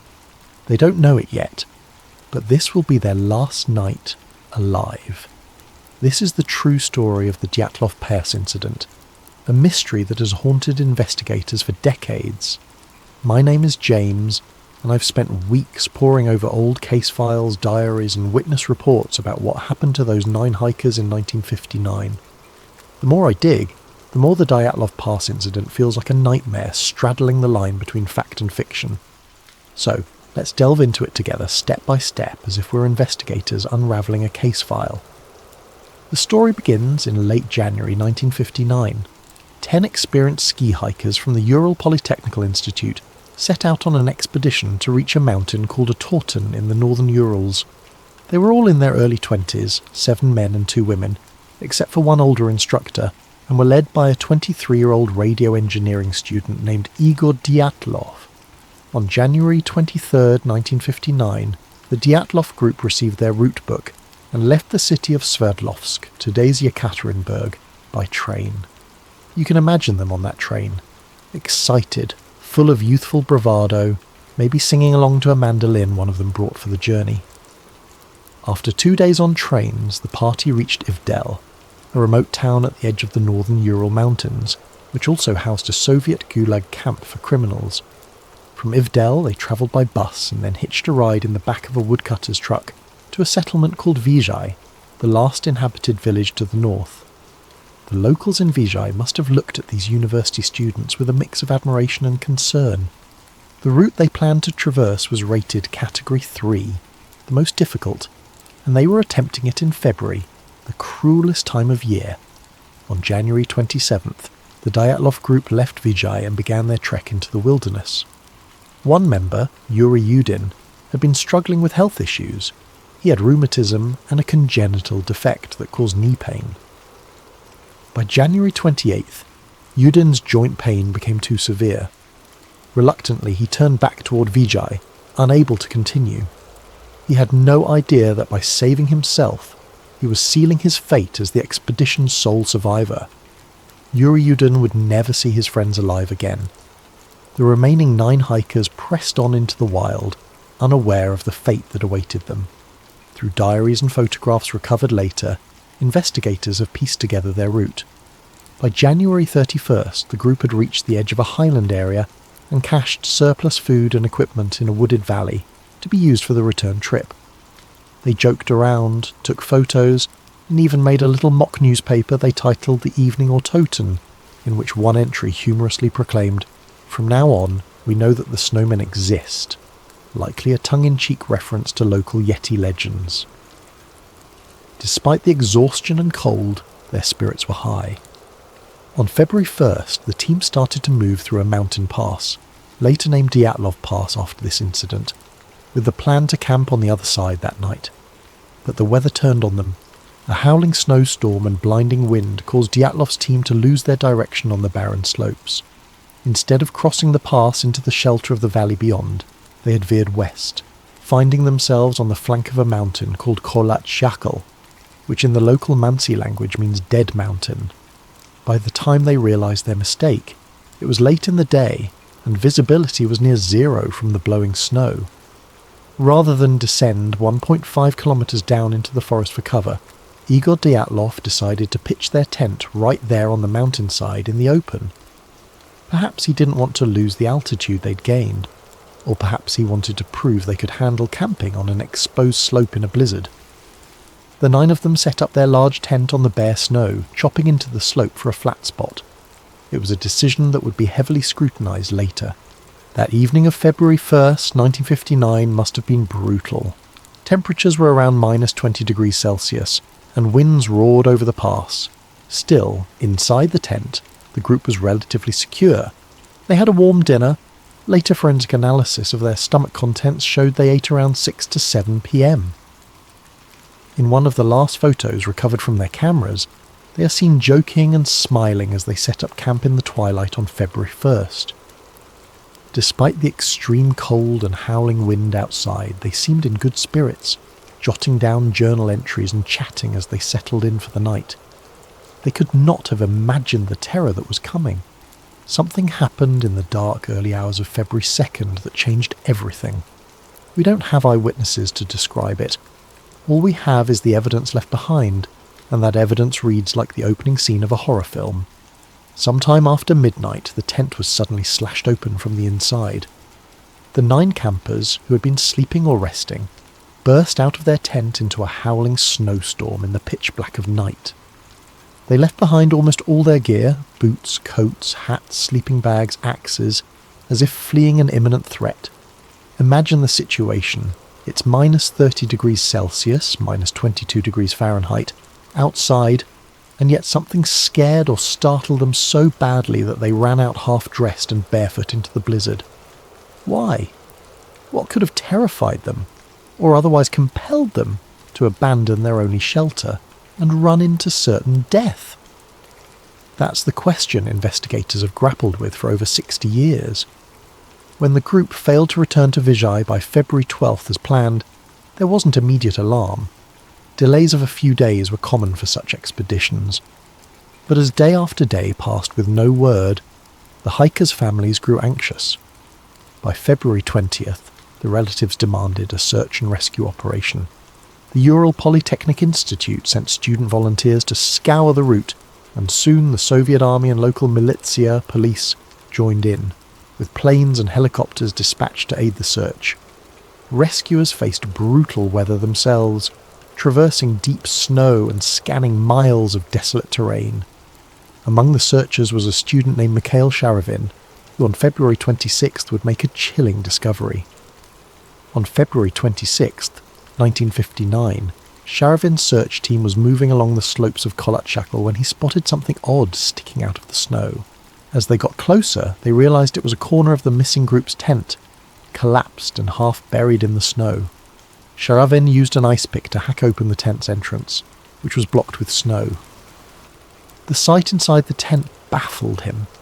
The tent's canvas had been slashed open from the inside with a knife, and although it was damaged and partially snow-filled, almost all the hikers' belongings were still neatly arranged inside. He found blankets and coats laid out, a row of boots, axes and flashlights set to the sides, a map and official papers, a little pile of money and even a flask of alcohol. In one corner was a plate with slices of sayalo, pork fat, as if someone had been in the middle of fixing a snack. It was like a snapshot frozen in time. The tent felt orderly, not like it had been ripped apart by an external force. Sharavin later said it was as if the campers had been interrupted in the middle of dinner, then fled in a rush. The scene sent shivers down his spine. Why would experienced hikers cut open their only shelter and run away without boots or coats? Outside the tent, the search team found footprints in the snow, and they only deepened the mystery. There were 9 sets of prints, which matched the number of missing hikers. They could see the impressions of feet wearing only socks, or a single shoe, and some barefoot. You could even make out toe marks in the frozen snow. The tracks indicated that the hikers had not run in a wild panic, but rather walked fast or at a hurried shuffle down the slope, in an organised single file. The rescuers followed these tracks downhill in the direction of a dense forest. Incredibly, the footprints continued for about 500 metres before they were obscured by fresh snow. It was as if the group had intentionally headed toward the forest, perhaps seeking shelter or regrouping. Sharavin and the others were utterly perplexed. What on earth could have made these seasoned hikers leave their tent in sub-zero cold, partially dressed and even barefoot, walking away calmly into the night? With dusk approaching on February 26th, the searchers had to pause the search until morning, haunted by the enigma they'd uncovered. The next day, the search parties fanned out from the tent down toward the forest. At the forest's edge, under a large Siberian cedar tree, Sharavin and his comrades found the charred remains of a small fire. Near that fire lay the first 2 bodies. What they saw defied explanation. Yuri Doroshenko and Yuri Krivonishenko, were found side by side in the snow, shoeless and dressed only in their underwear. The branches on the cedar above them were broken up to 5 meters high, as if someone had climbed up into the tree. Indeed, bits of skin and torn clothing were found on the bark.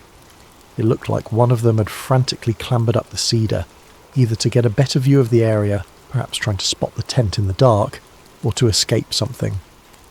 Krivonishenko's corpse had burns on parts of his body, and in a grim detail he had a piece of flesh missing from his right hand. It turned out he had bitten off a chunk of his own knuckle, possibly in an attempt to stay conscious or stifle a scream while dying of cold. Both men's hands and feet were deep reddish-brown, a sign of frostbite, and maybe the last attempt to warm their limbs by the fire. The tree's branches had been stripped for kindling, but the fire they managed to build was small and had burned out by the time they died. The image of these 2 friends huddled by a dead fire, slowly freezing to death in their underwear under a sky of endless black, is something I can't easily shake off. About 300 metres away from the cedar tree, toward the tent, the searchers found the body of Igor Dyatlov. He was lying face up in the snow, head oriented toward the tent up the slope, as if he had been trying to crawl back that way. Dyatlov was better dressed than the 2 under the tree. He wore a flannel shirt, a sweater, and pants, but notably, he had no coat and no boots, only socks on his feet. One arm was frozen upright, reaching toward the sky, clutching a small birch branch. His other hand was pressed to his chest. People who saw his body remarked that he appeared to be protecting something in his jacket or close to his heart. Perhaps a photograph or his notebook, though nothing of note was found on his chest. His face, when they cleared the snow, was strangely calm, eyes open. Not far from Dyatlov, searchers found Zinaida Zina Kolmogorova, the 22-year-old female student in the group. Zina was better dressed than Igor. She had on 2 sweaters and 2 pants, but she too lacked boots, wearing only socks. Her body was turned toward the tent and her arms were extended forward, bent at the elbows, as if she had been crawling uphill on her stomach, desperately trying to get back to the tent before the cold overtook her. On Zina's right side, the searchers noted a long, bright red bruise running along her torso, resembling a blunt force injury from a baton or the butt of a rifle. It was an odd injury to see, given that she had no other major external wounds. It took a few more days until March 5th to find Rustem Slobodin, the last of these first 5 bodies. Slobodin, 23, was discovered face down in the snow about 480 metres from the cedar, roughly halfway back toward the tent. He was dressed more warmly than the others.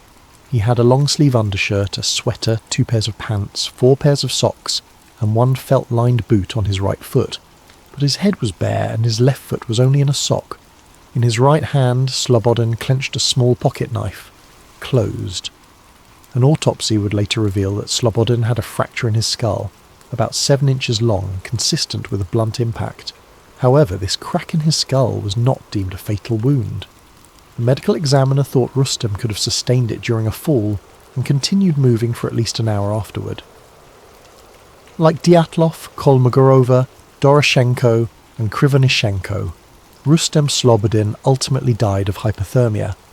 In fact, the first 5 bodies found all had no life-threatening external injuries.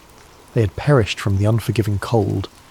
Slobodin's watch was found shattered and stopped at 8:45, though it's unclear if that was 8:45 am or pm, or even 8:45 on a different date. It was as if time itself froze at that moment. Now imagine being Yuri Yudin, the one who had turned back, called in to identify the bodies of your friends. One by one, the first 5 corpses were airlifted to the morgue in Ivdel for autopsy and identification. Yudin, with a heavy heart, confirmed their identities. But 4 members of the Dyatlov party were still missing. Weeks passed with no sign of them. The winter snows began to melt under the early spring sun. It wasn't until May, nearly 3 months later, that nature revealed the remaining victims, turning the mystery into something even more haunting. On May 4th, a Mansi tribesman named Kurin and his dog were assisting the search, when the dog picked up a scent near a rocky ravine further into the woods from the cedar tree. About 75 metres beyond the cedar and 1,500 metres from the tent, in a snow-filled ravine, searchers discovered a few torn pieces of clothing on a branch. Digging down, they uncovered the final 4 bodies buried under nearly 4 metres of snow. These were Lyudmila, Luda Dubinina, Semyon, Alexander, Zolotaryov, Nikolai Thibault-Brignol, and Alexander Kolovatov. They were lying about 75 metres further into the forest from the cedar, at the bottom of that ravine. Notably, 3 of the 4 were better dressed than the others, and it appeared they had taken clothes from those who died earlier. Dubinina, for example, was found wearing Krivonishenko's torn and burned brown trousers, and her foot was wrapped in a piece of his wool sweater. Zolotaryov, the 38-year-old, was found wearing Dubinina's faux fur coat and hat. Kolovatov had put on a spare sweater and pants, likely from one of the others. This exchange of clothing suggests that when some members of the group died, the last survivors stripped the dead of usable clothing to keep themselves alive, a tragic but practical act of survival. But the condition of these 4 bodies deepened the mystery rather than solved it. Unlike the first 5, 3 of these 4 had fatal physical injuries that were utterly horrifying. Nikolai Thibault-Brignol had suffered a massive skull fracture. His skull was literally crushed, the fracture measuring about 8 inches. Lyudmila Dubinina and Semyon Zolotaryov both had their chests caved in, with multiple ribs broken on each side. Dubinina had 10 ribs fractured, and Zolotaryov had 5 ribs fractured. A forensic doctor who examined the bodies said that the force required to produce such injuries would have been extremely high, comparable to that of a car crash. In other words, something had delivered an immense pressure or impact to their bodies. Strangely, none of these 3 had any external wounds or bruises corresponding to the lethal internal damage. It was as if they'd been hit by a shockwave or squeezed by a tremendous force without breaking the skin. The 4th person in the ravine, Alexander Kolovatov, had a less clear cause of death. He had a broken nose, an open wound behind his ear, and a deformed neck, but his injuries were not as catastrophic as the others. It's believed Kolovatov also died of hypothermia, possibly after sustaining some trauma. And then there were the gruesome details that truly made this case infamous. All 4 of these people in the ravine had some form of soft tissue damage to the head and face that wasn't seen in the others. Lyudmila Dubinina was missing her tongue, her eyes, part of her lips, and even a bit of her skull bone. Semyon Zolotaryov was missing his eyeballs, and Alexander Kolovatov was missing his eyebrows. These shocking injuries naturally gave rise to lurid theories. Was the group attacked by someone or something that ripped out tongues and eyes? However, the medical experts had a more mundane explanation. The 4 in the ravine were found in a stream bed. During the 3 months before they were found, water and scavenging animals likely caused the soft tissue of their faces to decompose or be eaten away. In Dubinina's case, the autopsy noted that her stomach contained about 100 grams of coagulated blood, suggesting her heart was still beating when her tongue was removed, meaning the tongue likely decomposed or was scavenged very soon after her death. As horrifying as these injuries sound, investigators believe they were post-mortem effects, not violence inflicted while alive. Still, when these details became public, they fueled wild speculation about murderous attackers or supernatural evil. It didn't help that Zolotaryov was found with a camera around his neck, different from the other cameras found in the tent, and his hand holding a pen and notepad, as if he died trying to write something down. Unfortunately, whatever he intended to note was never written. The pad was blank. The investigators in 1959 were at a loss to come up with a satisfying explanation for all this. A criminal inquest began as a matter of procedure, since several of the deaths involved injuries. They first suspected that the native Manatee people, reindeer herders of the region, might have attacked the campers for trespassing on sacred land. But that theory was quickly dispelled. The only footprints found at the scene were those of the hikers themselves, and there were no signs of hand-to-hand struggle on the bodies. In fact, the Mansi had helped in the search, and had no history of hostile encounters with hikers. Next, investigators considered an avalanche, but the pattern of the tent and the footprints suggested otherwise. We'll revisit that later. As for animal attack, no large animal tracks were found, and the violent injuries didn't have the telltale marks of claws or teeth. The Soviet authorities were left to conclude that no other humans were involved in the Dyatlov group's demise. One of the doctors famously commented that the force which killed Dubinina and Zolotaryov was more than any human could inflict. No human could be powerful enough to cause such damage. One piece of information emerged that added a strange Cold War twist. When the forensic analysts tested the hikers' clothing, they found unusual levels of radiation on some of the garments. Specifically, Dubinina's brown sweater and Krivonishenko's wool pants were found to be radioactive. This discovery didn't make sense in a hiking context, and was not something the average person could detect. It was only found because one investigator had access to a Geiger counter.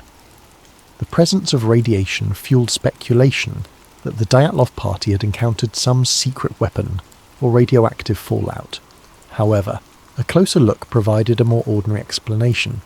Yuri Krivonishenko had previously worked at the Muzak nuclear facility and was involved in cleaning up a major nuclear accident in 1957, the Kishtim disaster. It's very possible his clothes were contaminated from that event and still carried traces of radiation. Likewise, Alexander Kolevatov had studied nuclear physics and worked at a secret institute in Moscow, which might explain contamination on some items. In short, the radiation might not have had anything to do with the incident. It could have been a red herring. Still, the fact that their skin reportedly had a deep tan, and some of their hair had turned grey when relatives saw the bodies only intensified rumours of some nuclear or chemical exposure. Authorities claimed the skin tanning was a natural mummification effect from lying in the sun and cold for weeks, and that hair can turn colour from exposure or the embalming process. But to grieving families in 1959, radioactive clothes and orange skin sounded like the stuff of government cover-ups and sci-fi nightmares. By May 1959, the official investigation was drawing to a close without a concrete answer. The lead investigator, Lev Ivanov, was under pressure to wrap it up. In his final report, Ivanov wrote that the hikers died because of the effect of an unknown compelling force. It was a vague catch-all phrase, essentially admitting that they couldn't figure it out. No external culprits could be identified, and the case was therefore closed without any criminal charges. The files were stamped secret and filed away in a Soviet archive. The Dyatlov Pass area was also declared off-limits to other expeditions for the next 3 years, supposedly to prevent any more tragedies, though some see it as an attempt to keep curious eyes away. The inquest's official finding was that the group members died due to a compelling natural force, a phrase that raised more questions than it answered. Imagine the weight of that silence. 9 young lives lost, and their families were told they would never know exactly how or why. In the Soviet Union of 1959, that was that. Some of the parents and siblings sensed a cover-up. Zina Kolmogorova's mother, for instance, and Igor Dyatlov's parents all received hushed warnings from officials. The families were explicitly told, "You will never know the truth, so stop asking questions." In those days, if the party or KGB told you to be quiet, you stayed quiet, out of fear. So the families buried their children without knowing what really happened, and the Dyatlov incident faded into an eerie Cold War legend whispered about in Ural classrooms and mountaineering clubs. As for Yuri Yudin, the sole survivor who wasn't even there, he lived the rest of his life with survivor's guilt and a burning desire to find the truth. Yudin repeatedly insisted that his friends did not die due to some simple natural accident. He felt in his gut that something else, something man-made, had to have caused it. In interviews before his death in 2013, Yuri Yudin openly voiced his belief that the Soviet authorities knew more than they let on about the incident. In fact, not long before he died, Yudin publicly stated that he believed his teammates had been taken out of the tent at gunpoint and murdered. He even speculated that Dubinina's tongue was cut out by perpetrators because she was the most outspoken of the group. These are incredibly serious accusations, and they were never proven. Yudin admitted he had no evidence, just deep suspicions after a lifetime of thinking about it. Whether Yudin was right or wrong, his perspective shows just how deeply the Dyatlov mystery can burrow into someone's soul. So, here we are decades later, with more questions than answers. I'm a modern-day investigator, combing through the remnants of old reports and new theories. As I piece together each bit of evidence, I feel that cold wind from Dead Mountain blowing through the decades. The Dyatlov Pass incident has become one of the world's most enduring mysteries, precisely because it sits at the crossroads of the explicable and the baffling. Over the years, numerous theories have been put forward to explain it, some grounded in scientific reasoning, others veering into the paranormal or conspiratorial. Let's examine these theories one by one, like branching investigative paths, and see where each leads. Keep in mind, any good explanation must account for all the odd details we've discussed: the torn tent, the state of undress, the bizarre injuries, the radiation, the reports of strange lights in the sky, the secrecy. It's a tall order, but let's walk these paths together. The first path is the one that the Russian authorities themselves eventually settled on: an avalanche. For many, this is the most straightforward explanation. Picture the scenario. The Dyatlov group is asleep in their tent on the slope, when suddenly a slab of heavy snow above them fractures and slides down onto the tent. The tent fabric begins to collapse and they hear the roar of snow. In a flash, the group panics. They believe a full avalanche is about to bury them. In seconds, they grab a knife, slash open the tent from the inside, because the entrance is blocked or hard to open under the weight of snow, and they flee into the night wearing whatever they had on at that moment. This theory gained significant traction, and in fact in 2019 to 2020 the Russian government reinvestigated Dyatlov Pass and concluded that a slab avalanche was the official cause of death. Later that year, a team of scientists published new computer simulations supporting the plausibility of an avalanche. In this case, the most appealing aspect of the avalanche theory is that the hiker's actions no longer seem irrational under this lens. If you believe an avalanche is about to crush you, doing whatever it takes to get out of the tent and moving to safer ground is exactly the right response.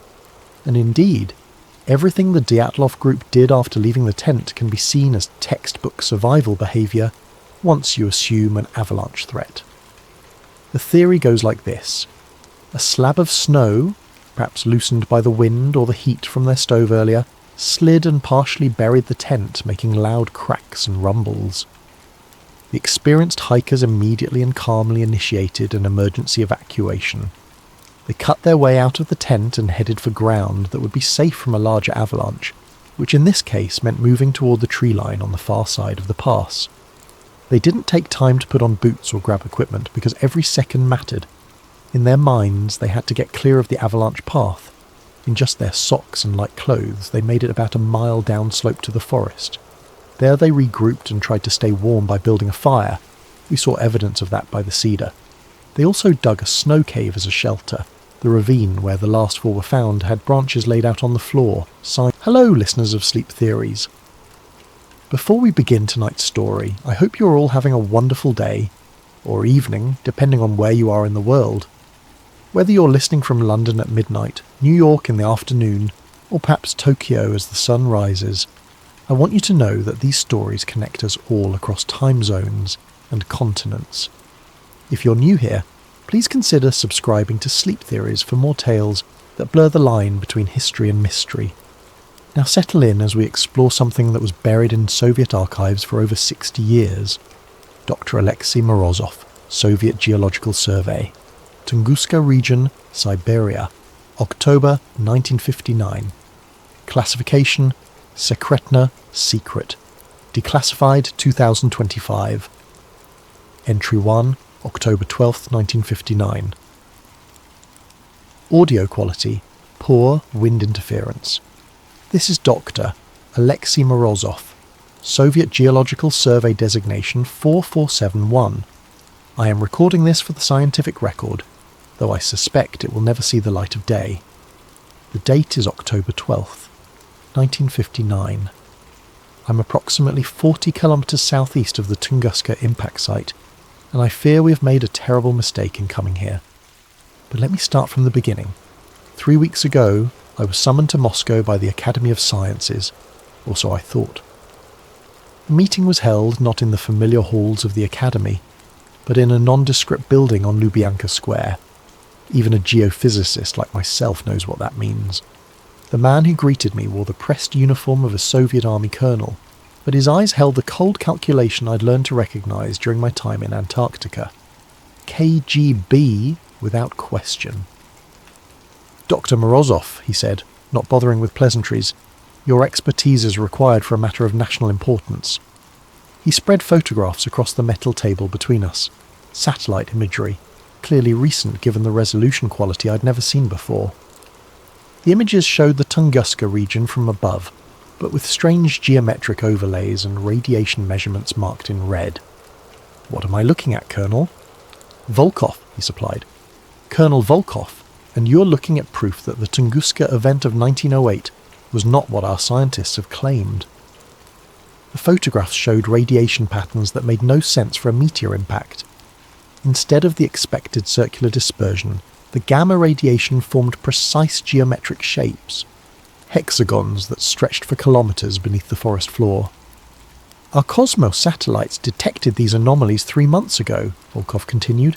51 years after the explosion, the site is still active. I studied the images more carefully. The radiation signatures were unlike anything in my experience, pulsing in regular intervals according to the timestamps. This suggests an artificial source. "Precisely." Volkov's smile held no warmth. "Which is why you're going to Tunguska, Dr. Morozov. Your cover will be a routine geological survey, mapping mineral deposits for the 5-year plan. Your real mission is to determine the source of these signals. And if I refuse, then you will be reassigned to study rocks in Siberia permanently, a much less comfortable arrangement than what I'm offering." The threat was clear. I accepted the assignment that afternoon. Now, as I sit in this makeshift camp listening to the wind howl through trees that have been bent and twisted for over half a century, I understand why previous expeditions never filed complete reports. The forest here feels wrong in ways that have nothing to do with the visible damage from the explosion. My equipment detected the first anomaly this morning. Entry 2, October 13th, 1959. Audio quality moderate, electronic interference noted. The electromagnetic readings are impossible. I've spent the day taking measurements across a grid pattern, working systematically toward what the 1927 Kulik expedition marked as the blast epicenter. Every device I carry, magnetometer, Geiger counter, seismograph, registers patterns that violate everything I know about physics. The magnetic field strength increases as we approach the center, but not in the gradual manner one would expect from a buried metallic mass. Instead, it pulses. 3-second intervals with mathematical precision. Pulse, pause, Pulse, pause, like a heartbeat. My Geiger counter tells an even stranger story. Background radiation should be elevated uniformly if this were the site of a nuclear or radiological event. Instead, the radiation forms distinct geometric patterns in the soil. When I map the readings, they create perfect hexagons, each approximately 50 metres across, arranged in a honeycomb pattern that extends beyond my ability to measure. Colonel Volkov has said little during our trek, but I notice he carries no scientific instruments of his own. Instead, his pack contains radio equipment far more sophisticated than anything issued for a geological survey. He reports to Moscow twice daily using codes I don't recognise. The local event guides refuse to accompany us beyond the outer tree line. They speak of lights that dance beneath the ice at night, and a sound they describe as iron screaming. When I pressed them for details, the eldest guide would only say, "The sky fell there, but something else rose up." I dismissed this as folklore until we made camp last night. At 0300 hours, I was awakened by a sound I've never heard before. A deep, rhythmic vibration that seemed to come from the earth itself. It lasted exactly 3 minutes, then stopped abruptly. Volkov was already awake, standing at the edge of our camp with his radio in hand. "Did you record that?" he asked. I had not thought to record it, which now strikes me as a significant oversight for someone trained in scientific observation. The sound was so alien that my mind initially rejected it as impossible. "What was it?" I asked. Volkov's expression in the moonlight was unreadable. "The reason we're here, Doctor. This morning I discovered that several of my instruments had malfunctioned during the night. Not broken, malfunctioned in very specific ways. The magnetometer now reads magnetic north as pointing directly toward the blast epicenter, regardless of our actual position. The seismograph recorded seismic activity every 3 seconds throughout the night, perfect sine waves that should be impossible in stable geological conditions. Something is calling from beneath the permafrost." Entry 3, October 15th, 1959. Audio quality, poor, severe electronic interference. We have reached the epicenter. I understand now why Kulik's expeditions found no crater. This was not an impact. It was an emergence. The blast zone stretches for kilometres in every direction, trees flattened in the perfect radial pattern that has puzzled scientists for decades. But at the precise centre, in a circle roughly 100 metres in diameter, the forest is untouched. Ancient pines tower above us, their bark scarred but their structure intact, as if the explosion flowed around them rather than through them. The soil here tells a different story than any meteor impact. My equipment detects metallic fragments, but when I analyse their composition, the results are disturbing. The isotopic ratios are wrong. Not just unusual, impossible. These metals contain isotopes that shouldn't exist in nature, arranged in configurations that suggest artificial manipulation. While taking samples this morning, my spade struck something hard beneath the permafrost. After an hour of careful excavation, I uncovered a shard of metal unlike anything I've encountered in 20 years of geological work. The fragment is approximately 15 centimetres long, smooth as glass, and perfectly black. It reflects no light, creating an absence in my vision that strains the eye to look upon. Most unsettling of all, it vibrates. A constant, barely perceptible vibration at exactly 3 Hz. The same interval as the magnetic pulses I've been recording. When I showed the fragment to Volkov, his reaction confirmed my growing suspicions about this expedition. "Where exactly did you find this?" he demanded, snatching the metal from my hands with gloved fingers. "Buried approximately 2 meters down, directly.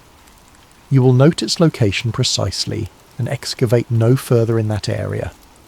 He sealed the fragment in a lead-lined container I hadn't known he carried. "Your orders are to survey and report, not to collect specimens." "Colonel, this could be the key to understanding Dr. Morozov." His voice carried the quiet authority of a man accustomed to unquestioned obedience. "The last scientist who asked too many questions about what we found here is now buried under 2 meters of ice. I trust you understand my meaning." The threat was delivered so casually that it took a moment to register. Previous expeditions, previous scientists. How many teams had been sent to this place? That evening, while Volkov was occupied with his radio communications, I managed to take additional readings from the area where I'd found the fragment. The results make no sense according to any geological model I know. The metallic object appears to be part of a much larger structure buried beneath us. Ground-penetrating radar reveals a vast geometric form extending deep into the earth. Not randomly distributed metal deposits, but organised architecture. Hexagonal chambers connected by corridors, stretching down beyond the range of my equipment. Whatever lies beneath the Tunguska site is not natural. It's not human. And according to my radiocarbon dating of the surrounding soil samples, it's been here far longer than the 1908 explosion. The explosion didn't bring something to this place. It revealed something that was already here. Entry 4, October 17th, 1959. Audio quality, moderate, background humming noted. I have accessed Colonel Volkov's classified files. I know this was a breach of protocol that could cost me my life, but scientific curiosity has always been my weakness. While Volkov was conducting his evening radio check, I managed to photograph several documents from his secure case. What I discovered has rewritten my understanding of both this expedition and the Tunguska event itself. The files contain correspondence dating back to 1908, including telegrams between the American inventor Nikola Tesla and Arctic explorer Robert Peary. The telegrams discuss Tesla's experiments with wireless energy transmission from his Wardenclyffe facility on Long Island. According to the documents, Tesla was testing a revolutionary new technology, the ability to transmit electrical energy through the Earth's atmosphere to any point on the globe. His target for the initial test was the Arctic region, where Peary was conducting his polar expeditions. The most revealing telegram is dated June 28, 1908, 2 days before the Tunguska explosion. R. Peary, final test scheduled 0214 GMT June 30th. Expect atmospheric disturbance Arctic region. Exercise extreme caution. Energy disbursement may exceed calculations. Nikola Tesla. Peary's response dated July 2nd. Tesla. Your test successful beyond measure. Sky over Siberia lit like day. Effect visible from Greenland. Indigenous populations report ground shaking 800 miles from target zone. Whatever you activated, it responded. Recommend immediate cessation of experiments as R. Peary.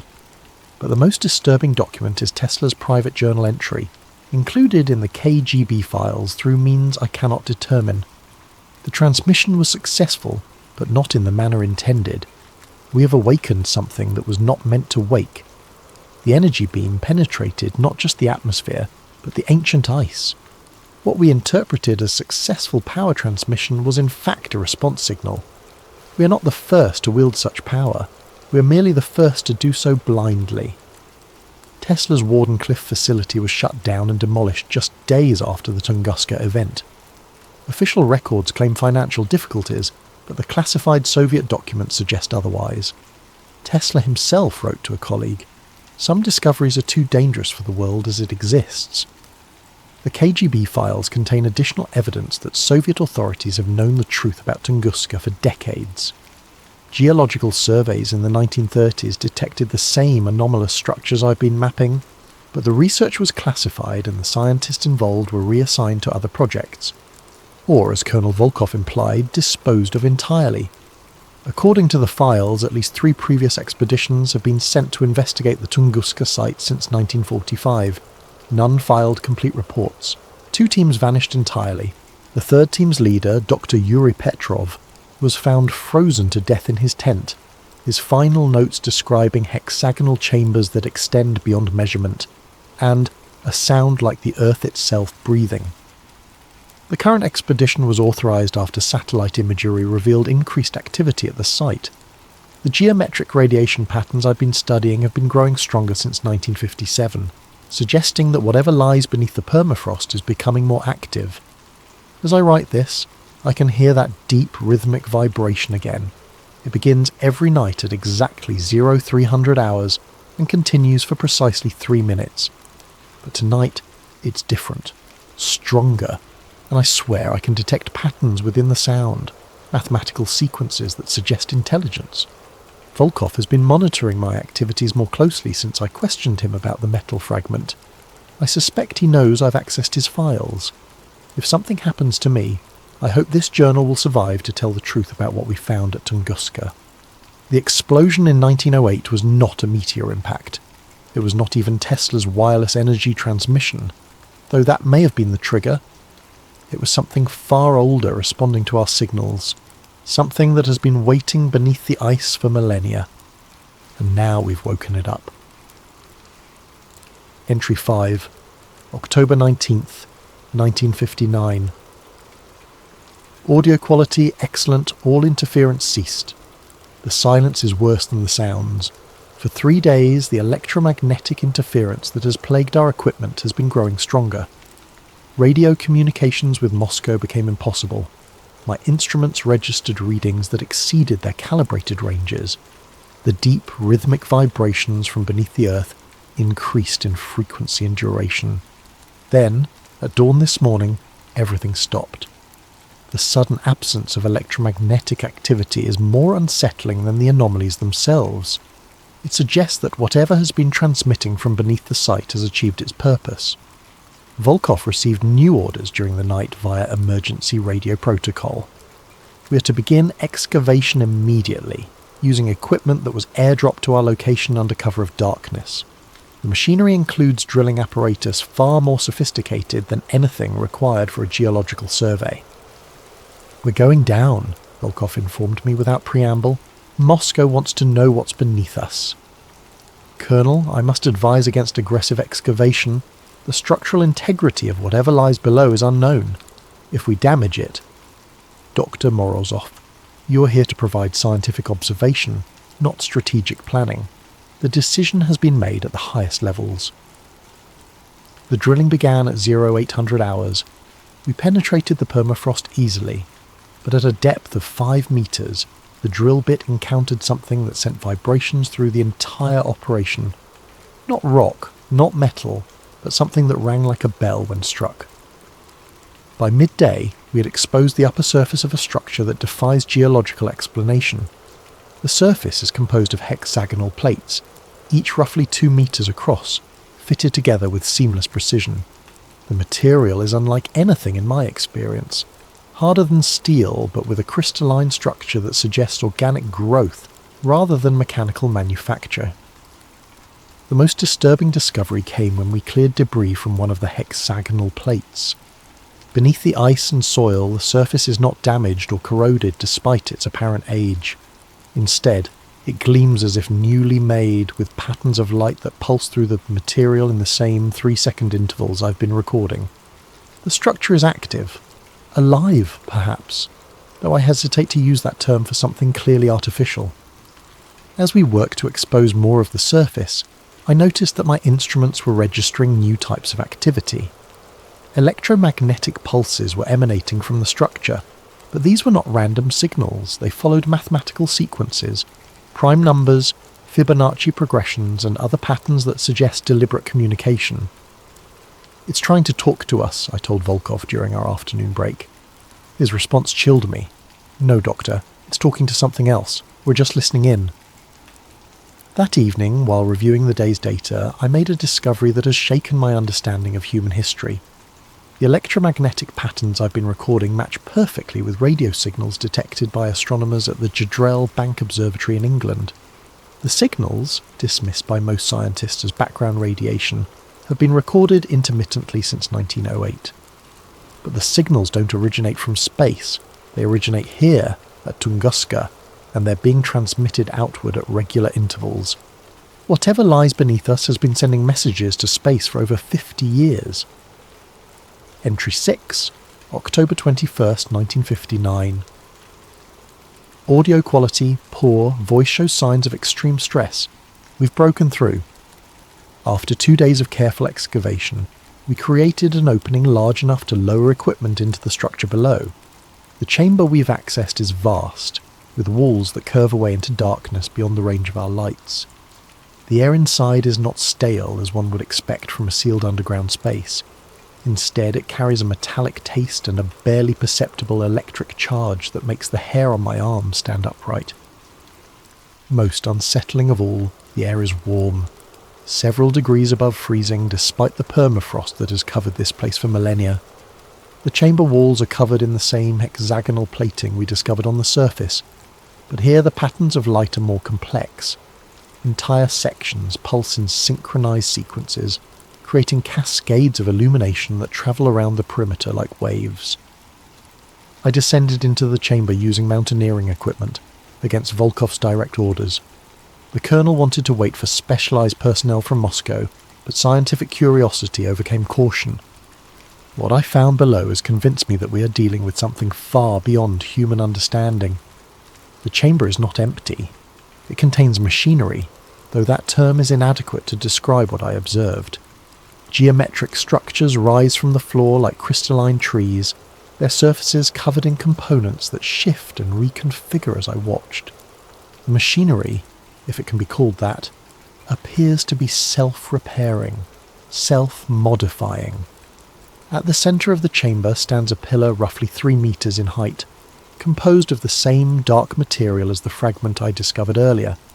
But this pillar is not inert. It pulses with internal light, and as I approached I could feel vibrations in my bones that matched the 3 Hz frequency I've been recording. When I placed my hand on the pillar's surface, the entire chamber responded. Lights flashed in sequence around the walls, the machinery hummed to life, and I felt a sensation I can only describe as contact. Not physical contact, but something deeper.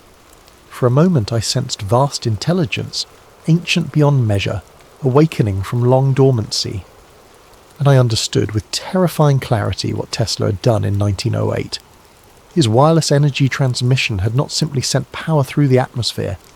It had followed a path of least resistance, drilling through the Earth's magnetic field and striking this buried structure with precisely the frequency needed to activate its dormant systems.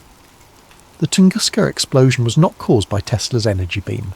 It was caused by this ancient machinery starting up after eons of silence, venting excess energy in the only direction available, upward, through the overlying rock and permafrost, creating the devastating blast that flattened the forest above.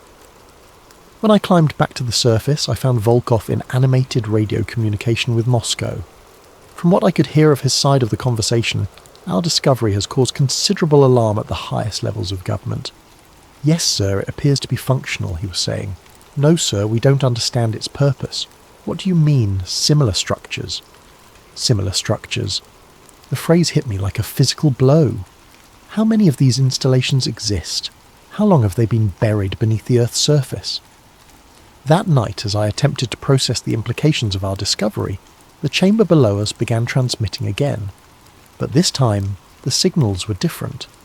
Instead of the regular pulses I'd been recording, the electromagnetic emissions formed complex patterns that my equipment interpreted as modulated communications.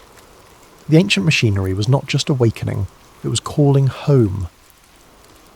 Entry 7, October 23rd, 1959. Audio quality, good, voice controlled but tense. They're coming for me. Colonel Volkov received orders this morning to terminate the expedition and return to Moscow immediately.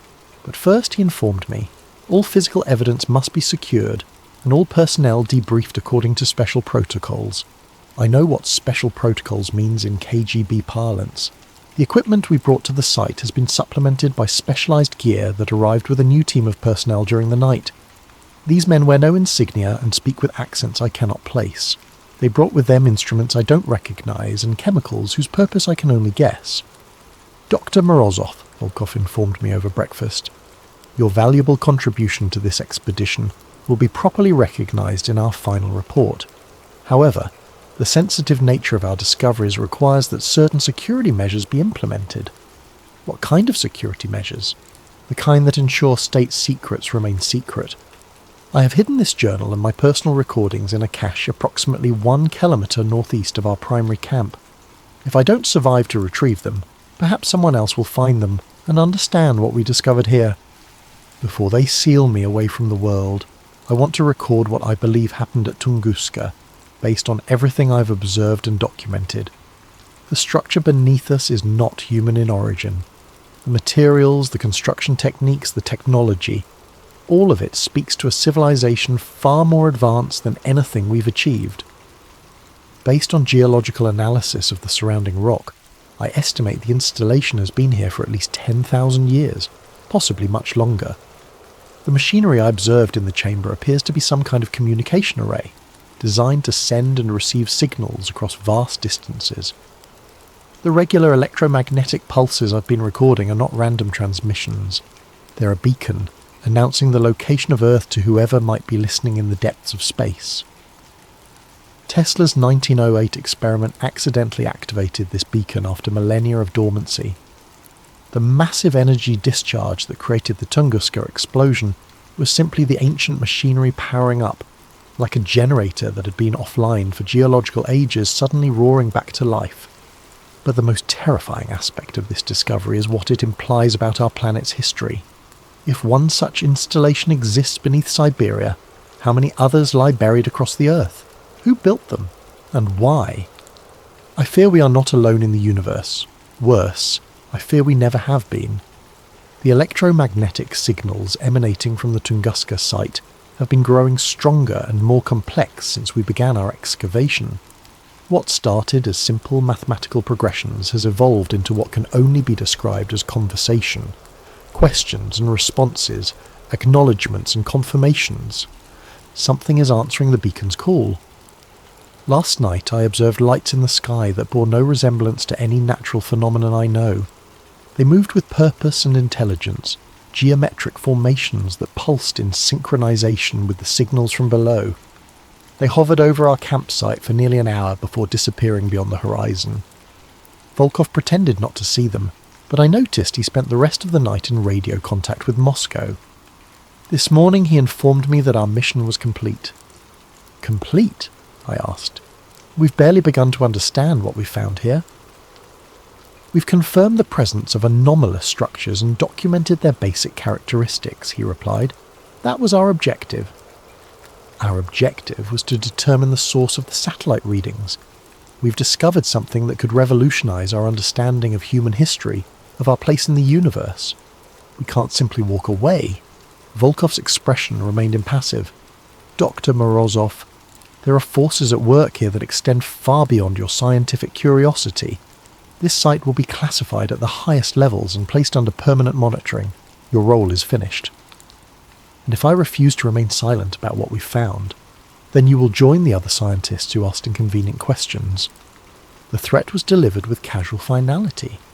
I understood that my choice was between compliance and death, but I refused to let this discovery be buried along with me. Entry 8, October 24th, 1959. Final entry. Audio quality, whisper, recorded in secret. They think I'm asleep. The debriefing began this afternoon with injections they claimed were vaccinations against Arctic diseases. I recognized the symptoms immediately. Memory suppression drugs, designed to fog recollection and make coherent testimony impossible. But my time in Antarctica taught me certain tricks for maintaining mental clarity under adverse conditions. I forced myself to vomit up the medication before it could take full effect, though I had to maintain the appearance of compliance. While the others believe I'm unconscious, I've managed to recover my hidden cache and record this final entry. In a few hours they will transport me back to Moscow for extended debriefing. I know I will not survive that process, but before they take me, I want to record my final observations about what lies beneath Tunguska. The installation is not just a communication array, it's part of a network. During my last descent into the chamber, I discovered additional passages leading deeper into the structure. Following these corridors as far as my equipment would allow, I found evidence of similar installations at vast distances, electromagnetic signatures that suggest a global network of ancient technology, all connected by underground transmission lines that follow the Earth's magnetic field. Whatever civilization built these installations was not indigenous to Earth. The mathematical principles governing their construction are based on physical constants. that suggest an origin in a different stellar environment. They came here, established this network, and then vanished. But they left their machinery behind, dormant but functional, waiting for the right signal to reactivate it. Tesla provided that signal in 1908, not through malice but through ignorance. His wireless energy transmission found the path of least resistance through the Earth's magnetic field and struck the Tunguska installation with precisely the frequency needed to bring it online. Now the beacon is active, sending its signal into space, and something has heard it. The lights I observed in the sky are not natural phenomena. They are reconnaissance, preparation for something much larger. The electromagnetic conversations I've been recording are not random communication. They're coordinates, timetables, invasion plans. We have awakened something that was meant to remain sleeping, and we lack the knowledge or technology to control what we've unleashed. I can hear them approaching my position. Boots on frozen ground, voices speaking in languages I don't recognise. They've discovered my absence from the medical tent. If this recording survives, if someone finds it and understands what I've documented here, remember this. The explosion in 1908 was not the end of anything. It was the beginning. The door is unlocking and we are not prepared for what lies beyond it. Whatever you do, do not dig further. It listens, it remembers, and now it knows where we are. Recording ends, electromagnetic interference resumes, Soviet State Security Archives. File, Tunguska Black 7. Date, October 30th, 1959. Dr. Alexei Morozov was found deceased in his quarters at the Lubyanka Medical Facility on October 29th, 1959. Official cause of death: complications from severe frostbite sustained during Arctic research operations. His personal effects have been confiscated and classified under state security protocols. All materials related to the Tunguska expedition are hereby classified beyond top secret and sealed under Special Protocol 7. Access is restricted to personnel with clearance level Obsidian or higher. The Tunguska site has been declared a restricted military zone. Unauthorized access is prohibited under penalty of death. Dr. Morozov's journal and recordings were destroyed according to standard procedure. Official records end. Posted to file sharing site March 15th, 2025. Removed by request of Russian Federation authorities March 17th, 2025. The above documents were discovered in a cache of declassified Soviet files, released following the collapse of certain government archives. Authentication is ongoing, but preliminary analysis suggests genuineness. Dr. Morozov's journal was not destroyed as claimed in official records. It was hidden, preserved in the permafrost, waiting to be found. Satellite imagery from 2024 shows renewed activity at the Tunguska site. Electromagnetic anomalies detected by multiple international monitoring stations. Construction of unknown purpose observed at the coordinates Morozov identified. The lights have returned to the Siberian sky. Whatever Tesla awakened in 1908 was only the beginning. The door is not just unlocking, and it's opening.